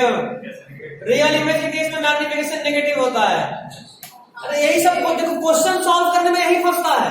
वो ऐसे ही फंसाएगा, बोलेगा एक रियल इमेज है, इसका मैग्निफिकेशन 2 है। अब हम लोग मैग्निफिकेशन का वैल्यू 2 लेकर सॉल्व करेंगे तो कभी आंसर आएगा? वो बोल दिया रियल इमेज मतलब मैग्निफिकेशन क्या लेना पड़ेगा, -2। समझे बात? यहीं पे गलती हो रहा होगा साजन तुम्हारा, तो न्यूमेरिकल ही सॉल्व हो रहा है। बाकी फार्मूला पुट करना कौन बड़ा बात है। साइन कन्वेंशन का जो ट्रिक होना छुपाने का, हम उसको डिस्क्लोज कर रहे हैं, ठीक है। चलिए उसी तरह क्वेश्चन डायग्राम नंबर ई, पेज 166। जरा बताइए यहाँ मैग्निफिकेशन कितना है? इंफिनिटी पर जा रहा है। मैग्निफिकेशन कितना है? पीछे नहीं मिलेगा बाबू, सब कुछ पीछे मिल जाए तो फिर मेरा क्या काम, बॉक्स में खोले रहिए। नो सर, वो नहीं है, ये जहाँ पे रखा हुआ है जिसका ऑब्जेक्ट ये। हम इमेज पूछे, ऑब्जेक्ट को फोकस पे रखे तो इमेज बना इंफिनिटी पे। हाँ, तो जरा मैग्निफिकेशन बताओ कितना है? More than 1। नहीं, यहाँ भी आपको नंबर चाहिए, मोर देन 1 मोर देन 2 से नहीं चलेगा, exact number. Exact number, point size. Infinite. सोचो ना यार, magnification is equal to H I by H O. यहाँ ऑब्जेक्ट इंफिनिटी में बन रहा जो बहुत ज्यादा इनलार्ज है, इनफाइनाइट साइज का, तो एच आई हो गया इनफाइनाइट, एच ओ कुछ भी हो, फाइनली तो इनफाइनाइट ही आना है। समझे या लिख के बताएं? साजन लग रहा नहीं समझे। समझ गए सर। मैक्सिमम भी लिख सकते हैं। हाँ, मैक्सिमम में लिख सकते हैं, लेकिन ऑप्शन ऐसा नहीं होगा ना, इनफाइनाइट पे होगा। देखो सर, हमारे लिए बता रहे हैं m is equal to H I by H O, और जो ई वाला डायग्राम है उसमें इमेज बन रहा है कहां पे, इनफाइनाइट पे। उसका साइज क्या होगा, इनफाइनाइट। तो एच आई है इनफाइनाइट और एच ओ मान लो कुछ भी हो, मान लो 2 सेंटीमीटर। आंसर क्या आना, इनफाइनाइट बाई 2। इनफाइनाइट मैग्निफिकेशन कितना आएगा, इनफाइनाइट। समझे? तो ये सब हैक्स है, इसको बोलते हैं हैक, चीट कोड। गेम में पहले चीट कोड होता था। लैपटॉप में गेम अगर खेले हो तो IGI, शेंगिया, इसमें चीट कोड होता था। लिव मी लाइफ, कितना मरेगा फिर से जिंदा हो जाओगे। लिव मी लोन सब भाग गया। गाड़ी पहले का टाइम ही कुछ और था ना। अब तो मन ही लगता IGI से, मन भर गया। 5-5 रुपया देकर सर आधा रख सकते। सर सेंटर ऑफ कर्वेचर में जो मैग्निफिकेशन होगा वो -1 होगा। सेंटर ऑफ कर्वेचर पे, क्योंकि वो हाँ real बिल्कुल बना है। बिल्कुल बिल्कुल बिल्कुल। अरे हम न्यूमेरिकल वैल्यू बोल रहे थे, +1 -1 तो वहां बात ही कहां की, वहां तो बस 1 लिखा है कि दोनों बात बराबर है, ठीक है। -1 आएगा एक्चुअल आंसर, क्यों आएगा -1? क्योंकि रियल, हाँ, क्योंकि जो एच आई है ना वो माइनस है ना, इन्वर्टेड है, माइनस आ जाएगा। माइनस आया तो ये इन्वर्टेड हो जाएगा, बनेगा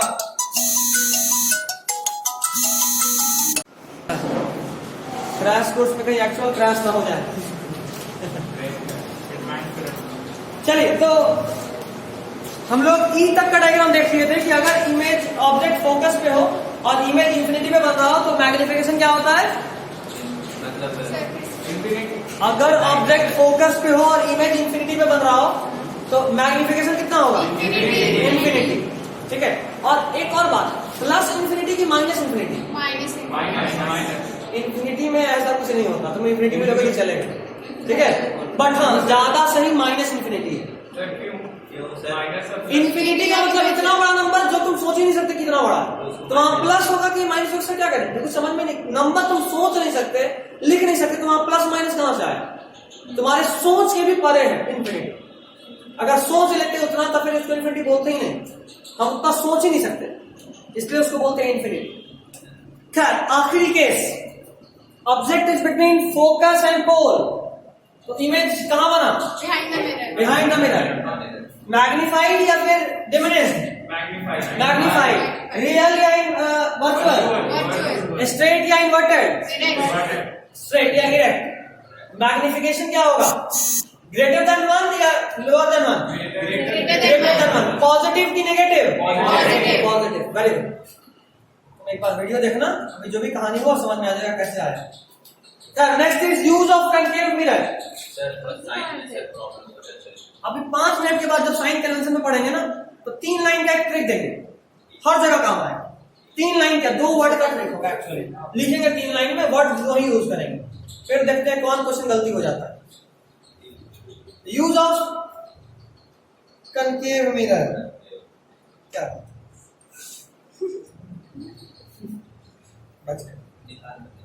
यूज ऑफ कनकेव मिरर लिखिए। पहला, सेविंग मिरर के फॉर्म में ये लिख लो, अंडरलाइन मत करो, ये सब अक्सर नेग्लेक्टेड हो जाता है और यहीं से क्वेश्चन पूछ देता है। नेग्लेक्टेड चीज को ज्यादा जल्दी लिखना है, साइड में लिख लो, सेविंग मिरर के फॉर्म में। सेकंड, डेंटिस्ट, सेकंड यूज इसका डेंटिस्ट के पास होता है, डेंटिस्ट। Third, solar cooker. देखो डेंटिस्ट वाले केस में अक्सर लगता है कि कन्वेक्स मिरर यूज कर रहे हैं क्योंकि डेंटिस्ट को मैग्नीफाइंग इमेज देखना है, ऐसा लगता है ना, बट नहीं, कनकेव भी यूज करते हैं और उसको ऑब्जेक्ट को फोकस और पोल के बीच में रखते हैं, तो इमेज यहां भी कैसा बनेगा? इरेक्ट और मैग्नीफाइड। हाँ, ऐसा बात है, इरेक्ट तो बिहाइंड में नहीं बनेगा। होता तो कनकेव मिरर है। हाँ, मान लीजिए अभी ऑब्जेक्ट अभी फिक्स नहीं कर रहा है तो उसका रियल इमेज बनता होगा मूवमेंट। वापस बोलो। सर है तो कनकेव मिरर। हाँ बिल्कुल बिल्कुल, उसका भी हाँ बिल्कुल बिल्कुल बिल्कुल बिल्कुल बिल्कुल बिल्कुल, मुझे समझ में, बाकी को बोल के कंफ्यूज मत करा, इसलिए हम समझ गए तुम क्या कह रही है, बिल्कुल बनेगा वैसे। पहला सेविंग मिरर, दूसरा डेंटिस्ट, तीसरा सोलर कुकर, चौथा टॉर्च। टॉर्च में कहां यूज करते करके मिरर समझ में आ रहा है? Yes sir. देखो ऐसा होता है तुम्हारा टॉर्च, यहां पे होता है तुम्हारा बल्ब। अब सोचो, कुछ इमेज तो यहां से ऐसे जा रहा है लाइट, लेकिन तुम नोटिस करोगे इसका जो इमेज बनता है वो बीच में एकदम डार्क होता है। बीच में डार्क क्यों होता है? देखो, कुछ लाइट तो सीधा ऐसे गया और कुछ लाइट जो पीछे गया, ये फोकस को तैयार रखना, ये बॉल यूं ही लगाते, ये बॉल को इस मिरर के फोकस पे रखते हैं ताकि फोकस पे, तो इससे जो लाइट पीछे गया कैसा होगा? समझे? तो यहाँ पे दोनों तरह से लाइट आ रहा है, पीछे वाला लाइट भी और आगे वाला लाइट भी, इसलिए यहाँ पे डार्क लाइट दिखता है और बाकी सब तरफ थोड़ा डिम हो जाता है। समझे नहीं समझे? ये बल्ब को कहां प्लेस करते हैं? फोकस पे। छाप सके तो छाप लीजिए।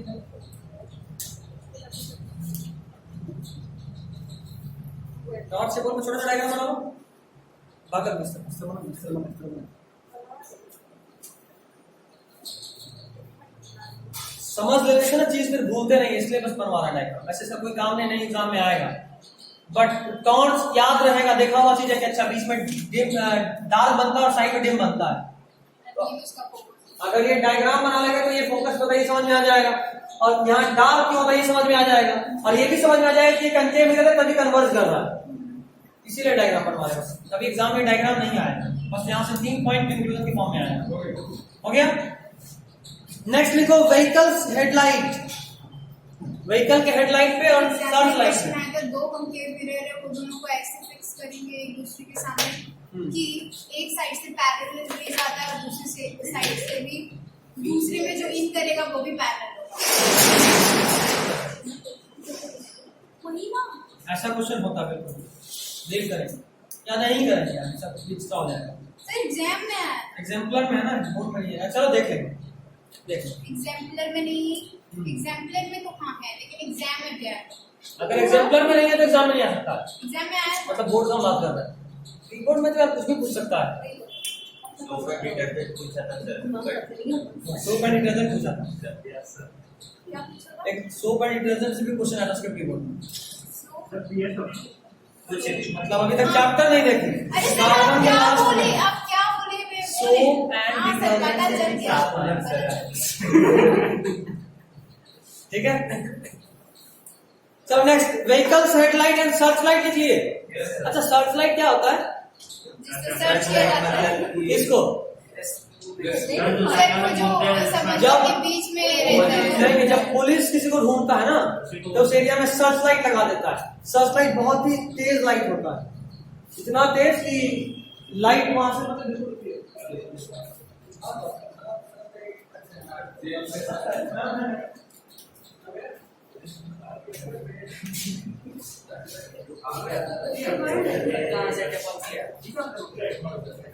ठीक है। तो फोकस कराएगा तो पैदल जाएगा। CPR में भी सर यूज होता है सर, वो लाइट भी होता है। जैसे देखो मान लो कहीं टेररिस्ट ऑपरेशन चल रहा, जैसे मुंबई में ही जब अटैक हुआ था, टेररिस्ट अटैक, तो रात का समय हो गया तो उस वक्त क्या टॉर्च लेके पुलिस ढूंढेगा? पैदल से सीधा गोली मारा। तो सर्च लाइट लगा देता ज्यादातर। सर्च लाइट बहुत ही तेज लाइट होता है, तो दिन ऐसा रोशनी हो जाएगा उससे, दिन ऐसा ऑलरेडी लगा रहता है। लगा दिया जाता है उस एरिया में जहाँ सर्च ऑपरेशन चल रहा होता है। सर जो साथ में लगा है जेल में लगा रहता है। हाँ जेल में लगा होता है, बिल्कुल।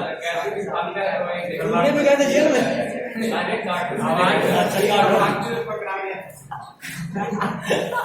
रुको रुको रुको। सर जो सामने में लगा है तो उससे ज्यादा रहता है। हाँ बहुत ज्यादा, बहुत ज्यादा। खैर चलिए, तो कनकेव मिरर का बात हो गया। नेक्स्ट बात करें तो ज्यादा बात हो रहा है, ज्यादा बात नहीं। Next is convex mirror. Convex mirror का दो रे डायग्राम है जिसको याद रखना है। आपके बुक में दिया हुआ है पेज 167।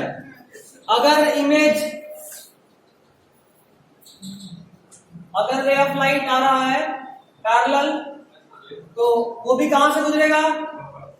फोकस।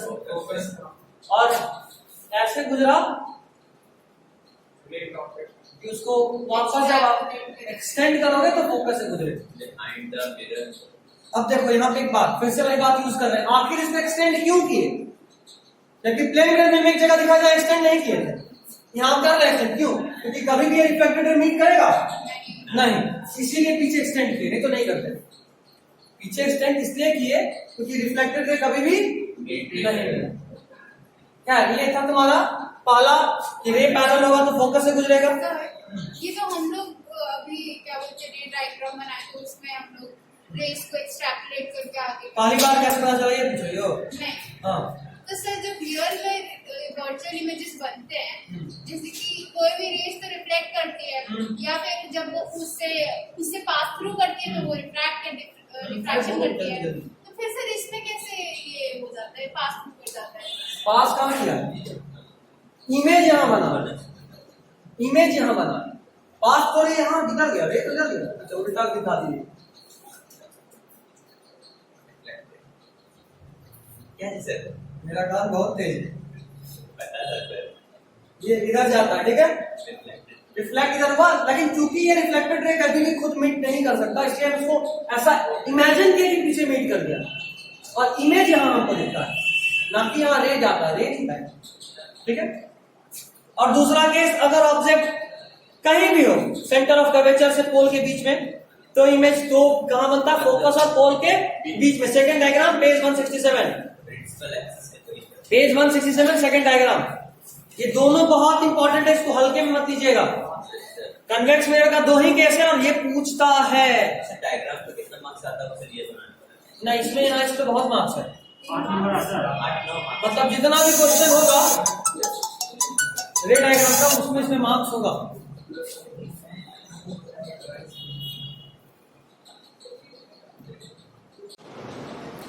ठीक है, चलो नेक्स्ट देखते हैं। सर इसका एक और केस। 2 केस का बात हम लोग किए, हाँ। तीसरे एनसीईआरटी में नहीं जाएंगे। इस दो NCERT केस। एक ये वाला और एक और बताएं कि अगर कहीं भी हो प्रिंसिपल एक्सेस पे तो इमेज फोकस और पोस्ट उसके मतलब तो जिला बुक में है।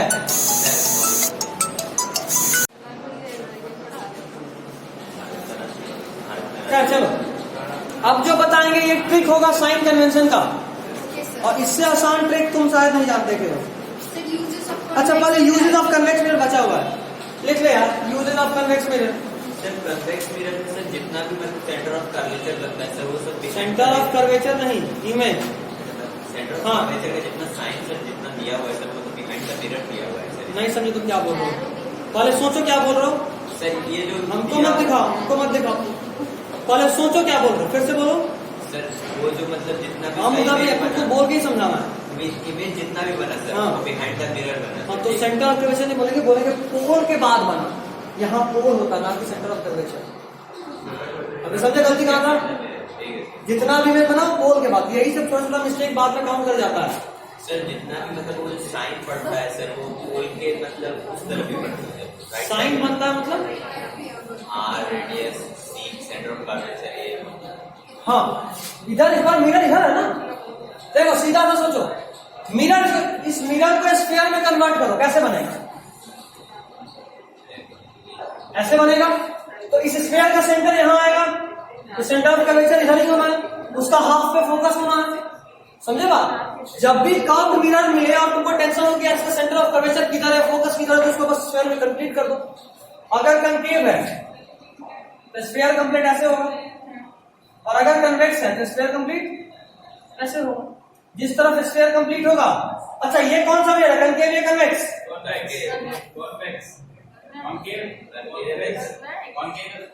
कंकेव है। अरे देखो तो जरा ये क्या है, रिफ्लेक्टिव सरफेस इधर है, कंकेव है ये, बस ऐसा शेप देख के नहीं बोलते हैं कन्वेक्स। इतना बड़ा ब्लंडर नहीं करना है। देखो ये है कंकेव और ये है कन्वेक्स। फीफा इतना बड़ा ब्लंडर कर रही थी, केवल शेप पे नहीं आना, खासकर मेरे क्वेश्चन पे जब हम पूछे जितने प्यार से जितने आसानी से, समझो उसमें उतना टेंशन है। देखते ही सब लोग कन्वेक्स शुरू हो गए थे, केवल 2 आदमी कंकेव पे था, एक तो वो था, एक इधर से कोई था। खैर कोई, चलो ठीक है, अभी समझ गए शेप, समझे नहीं समझे। कंकेव मतलब कंकेव मतलब इनर साइड में रिफ्लेक्टिंग सरफेस होगा, कंकेव मतलब इनर साइड में रिफ्लेक्टिंग सरफेस होगा, और कन्वेक्स मतलब आउटर साइड बल्जिंग पार्ट में रिफ्लेक्टिंग सरफेस होगा। कंकेव मतलब इनर साइड में रिफ्लेक्टिंग सरफेस, कन्वेक्स मतलब आउटर साइड में रिफ्लेक्टिंग सरफेस। समझे या दिक्कत है? समझ ठीक। अब डन, अब तो कोई शेप जब गड़बड़ निकलेगा ना, लिख लो यार, लिख लो, हमको भरोसा नहीं है। कंकेव में रिफ्लेक्टिंग सरफेस इनसाइड, कंकेव में हाँ इनर साइड, कंकेव में रिफ्लेक्टिंग सरफेस इनर साइड। छोटा छोटा चीज ज्यादा जल्दी होता है, बड़ा बड़ा चीज सब लोग पढ़ता है। मतलब सही में अगर ये बोर्ड में कोई गलती करना ना कि कंकेव है या कन्वेक्स है, बहुत टेंशन होता, 2-3 दिन तक खाना नहीं खा पाता, ऐसा गलती करके आगे कंकेव है कि कन्वेक्स है। तुम्हारे लिए बोल रहे हैं, अगली बार एकदम मेंटोस खा के एग्जाम देना, दिमाग की बत्ती जली होनी चाहिए। क्या तो हम कहाँ नहीं लगे हो। चलो कन्वेक्स मिरर का यूज कुछ लिखो, बस पॉइंट। पहला as rear view mirror, as rear view mirror, हाँ convex as rear view mirror.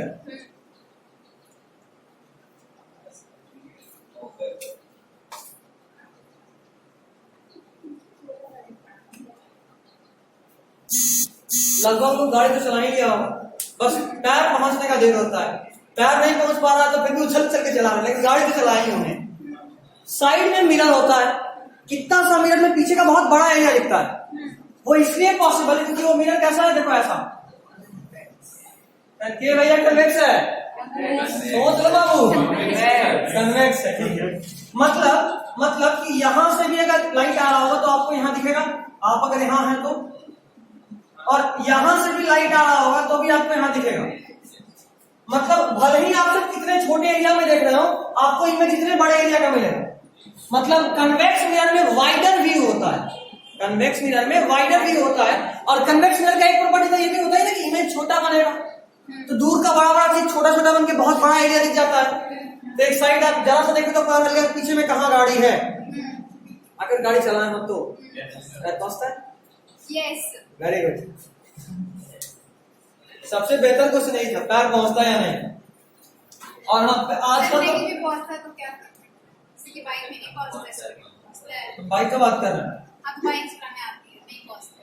नहीं पहुंचता, मतलब एक आदमी पीछे संभालता है, नहीं दिल मत जाना है।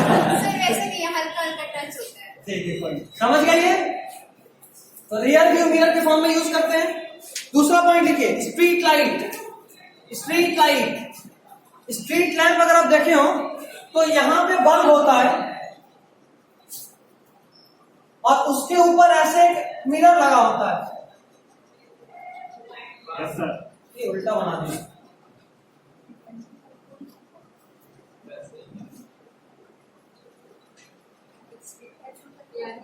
ऐसा होता है। नोटिस किए, बल्ब के ऊपर इसी में बल्ब लगा होता है एक्चुअली, इसी के अंदर बल्ब लगा होता है।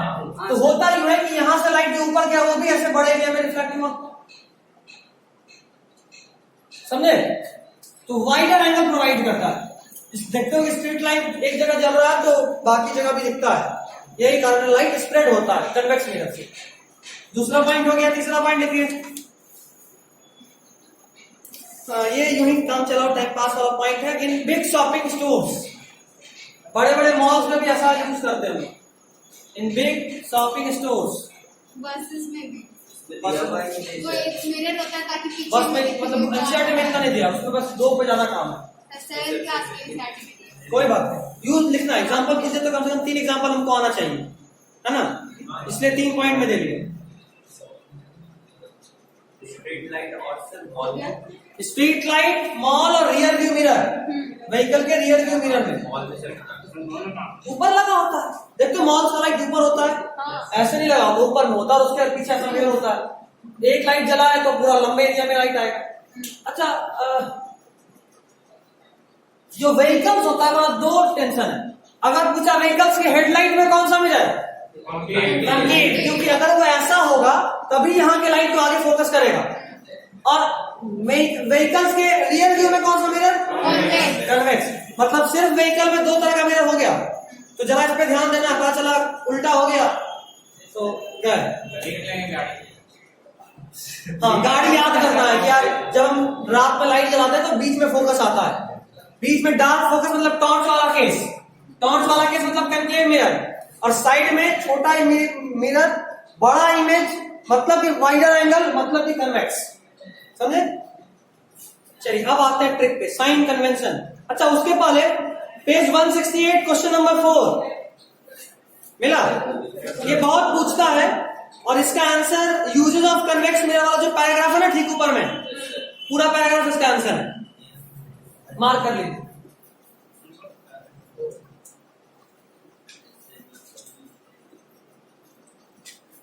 हो गया।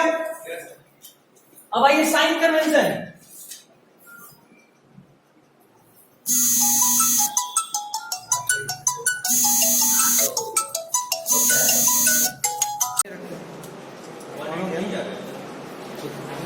खैर साइन कन्वेंशन, इसका रूल पेज 168 में 5 पॉइंट दिया हुआ है, मिल गया।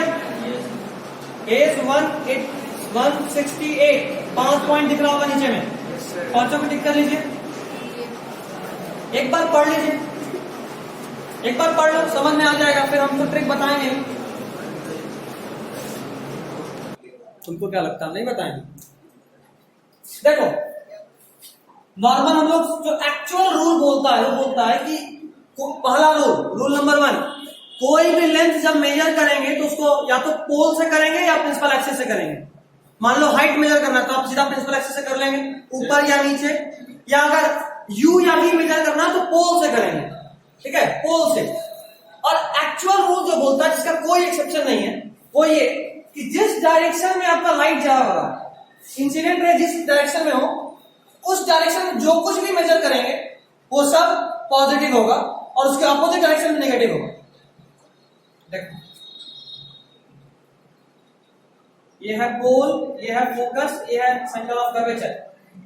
हमको अफीफा बताएगी। 12 बज गया चेहरे में। ये बताओ कि हम ऑब्जेक्ट कहां रखें कि उसका इमेज वर्चुअल बने। मिरर आपके सामने है, ऑब्जेक्ट कहां रखें कि इमेज वर्चुअल बने। बाकी लोग सोचो, बहुत सिंपल है, देखिए केस है। यूसुफ, कहां ऑब्जेक्ट रखें कि इमेज वर्चुअल बने। ये ले बोलो। वेरी गुड, फोकस और पोल के बीच में यहां कहीं भी ऑब्जेक्ट रखोगे तो इमेज कुछ यहां बनेगा। ठीक है, अभी देखो, इंसिडेंट रे किधर जाएगा, ऐसे जाएगा, जाएगा ना। अब रूल बता रहे हैं, इस तरफ, इस डायरेक्शन में अगर आप कुछ भी मेजर करोगे तो वो होगा पॉजिटिव। ये हमेशा नहीं होता है, तभी हो रहा है जब यहां ऑब्जेक्ट है और मिरर इधर जा रहा है।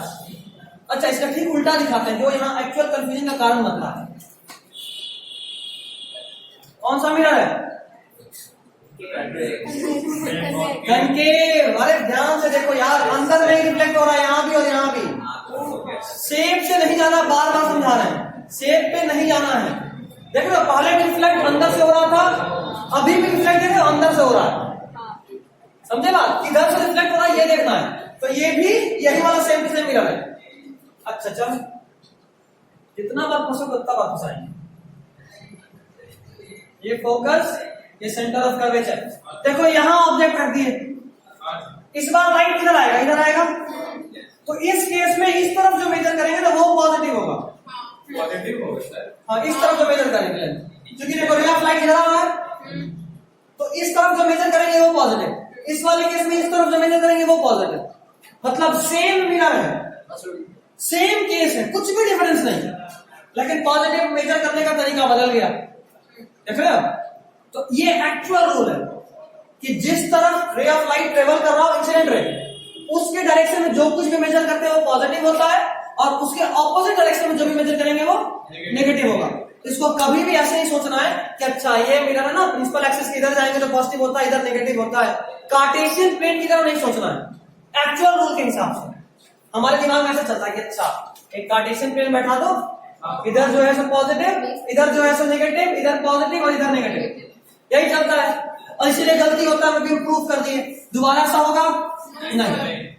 एक्चुअली में ये रूल है बड़ा सिंपल, अगर ऐसा हो जाए तो मजा आ जाए।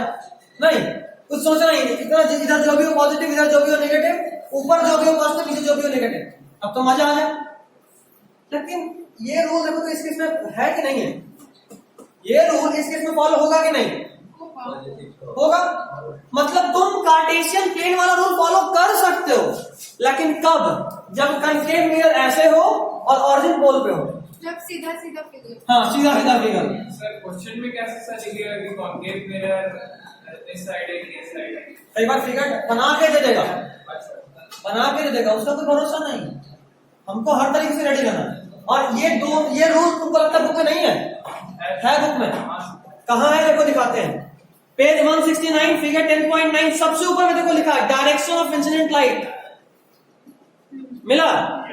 देखो दिखा दिया, लिखा नहीं है लेकिन दिखा दिया डायग्राम में कि इंसिडेंट लाइट के डायरेक्शन से मेजर करते हैं।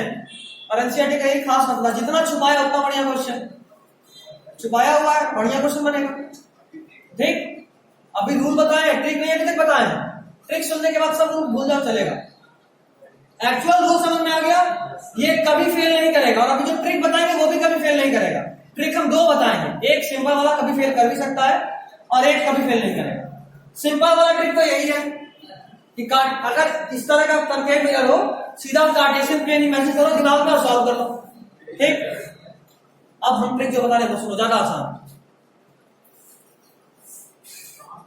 इसको मिटाएं और अब जो ट्रिक बताएंगे ना वो क्वेश्चन सॉल्व करने में बहुत बहुत ज्यादा हेल्प करेगा। बहुत ज्यादा।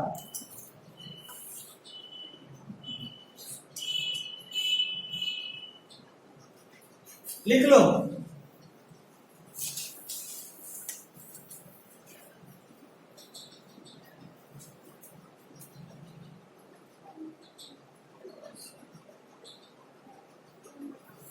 और एम है ना, बी और एम।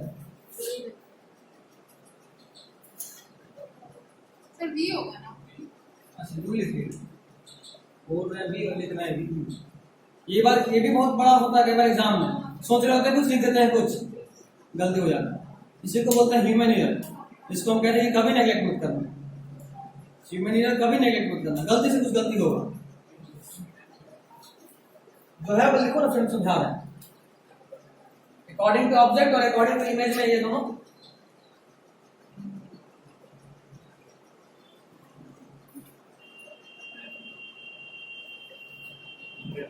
हमारे आजकल यही वेट करते हैं कार के साथ।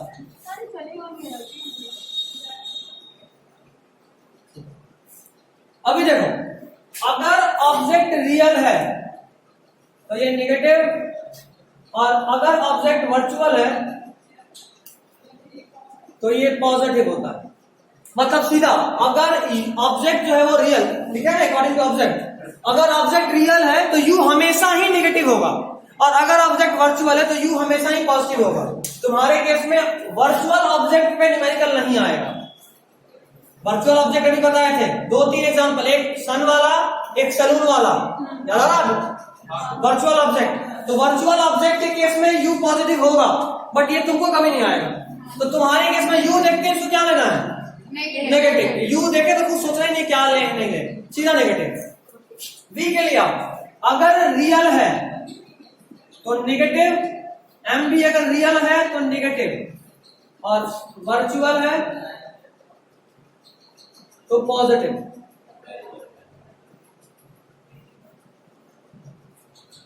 एक मिनट जरा समझ लो, लिख ही देते हैं अच्छे से यार, थोड़ा सा बिल्कुल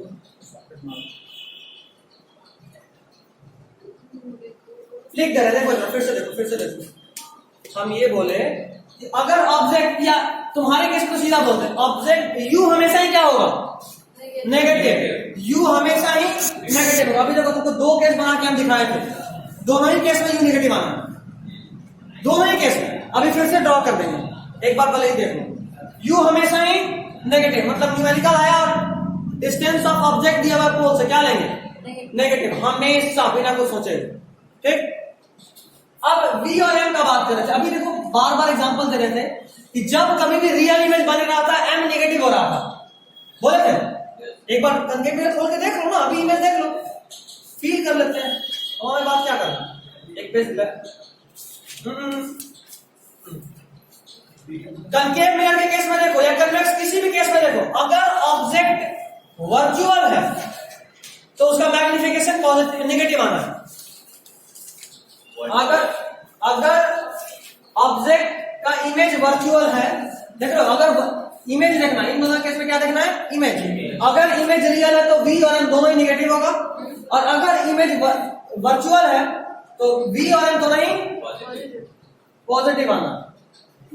देख लिए, सीधा सीधा, मतलब रियल नेगेटिव, वर्चुअल पॉजिटिव, ये तय है। अगर तुमको बोल रहे हैं कि कोई केस है, या एक काम करना, कोई न्यूमेरिकल देखते हैं, चलो और से समझ में आएगा। अगले पेज पे एग्जांपल 10.1 लो, 10.1 देखते हैं, सॉल्व करते हैं, स्ट्रिक से क्या हेल्प मिलता नहीं मिलता। मतलब अब तो सीधा दिमाग रखना, कुछ नहीं सोचना, सीधा सोचना है अगर इमेज रियल है तो एम और वी नेगेटिव होगा, और यू तो हमेशा ही नेगेटिव होता है, यही सोचना है ना। चलो पहला क्वेश्चन बोल रहा है, एक convex mirror used for rear view on an automobile has a radius of curvature is of 3 metre. R दिया हुआ 3 मीटर, तो F कितना होगा? F is equal to R/2 पहले लिखे थे 1.5 मीटर या सेंटीमीटर, यूनिट्स का ध्यान रखना है, मीटर लिख लीजिए। चलिए सर माइनस में रुको। नेक्स्ट है, if a bus is located at 5 metre from this mirror, बस का इमेज बनना है ना, और दिया हुआ वैल्यू क्वेश्चन में कितना? 5। सीधा माइनस में लो, यू सीधा माइनस में लिख लो, लिखो, सॉल्व करो, साइड में सॉल्व करो, बुक में जहां बना हुआ साइड में सॉल्व कीजिए। R 3 था, U -5, F आपको पता है 1.5 आया। अच्छा, इस चीज में अभी जो तुमको ट्रिक बताया इसमें एक चीज और बचा हुआ है, एक नहीं 2 पॉइंट बचा हुआ है, एक पॉइंट और लिख ही लो और बेहतर रहेगा। इतना लिखिए ना, R और F कनकेव मिरर के लिए क्या होता है? नेगेटिव, और कन्वेक्स मिरर के लिए क्या होता है? पॉजिटिव। ये याद रखना, ये रूल के साथ ये भी एक रूल है कि R और F कनकेव मिरर के लिए हमेशा नेगेटिव, कन्वेक्स मिरर के लिए हमेशा पॉजिटिव। और इन सबका मास्टर रूल कि क्वेश्चन में जिस जिसका वैल्यू दिया उसे उसी में साइन कन्वेंशन यूज करना है, अपने मन से नहीं यूज करना है। जैसे इस क्वेश्चन को देखिए, आपसे पूछा है क्या इस क्वेश्चन में? नेचर, साइज, पोजीशन, मतलब यू भी पूछा, सॉरी वी भी आपसे पूछा पोजीशन, फिर साइज मतलब एच भी आपसे पूछा, और नेचर मतलब वर्चुअल या रियल, तो वो तो साइन देख के पता चल जाएगा। खैर, अगर आपको किसी भी तरीके से पता चल जाता कि ये कन्वेक्स मिरर है, जैसे पता ही है कन्वेक्स मिरर है, इमेज कैसा बनेगा? वर्चुअल या real?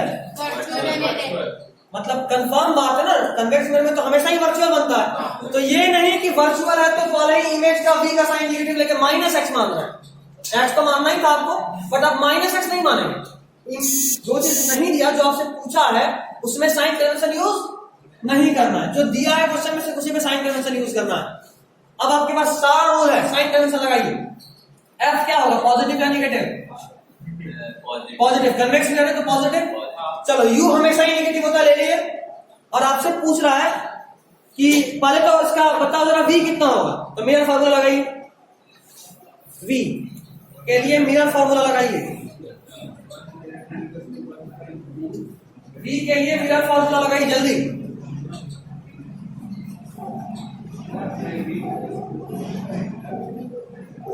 One by u plus 1 by v is equal to 1 by f. आपको v निकालना है।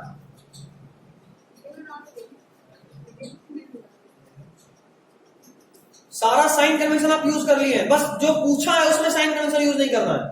सॉल्व कीजिए।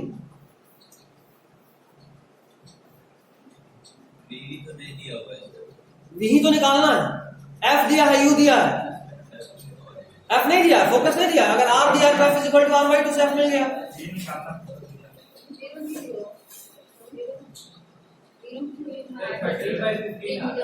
कितना? 1.15 आ रहा है, मतलब 7.50 बाई 6.50, ऐसा कुछ।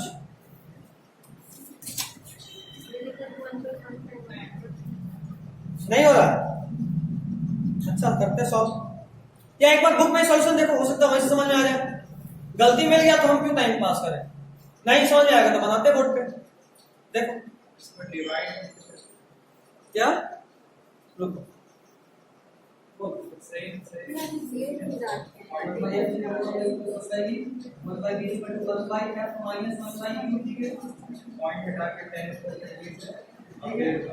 माइनस पॉजिटिव हो गया सर, और 15 हुआ ऐसे होंगे तो 3 ठीक है।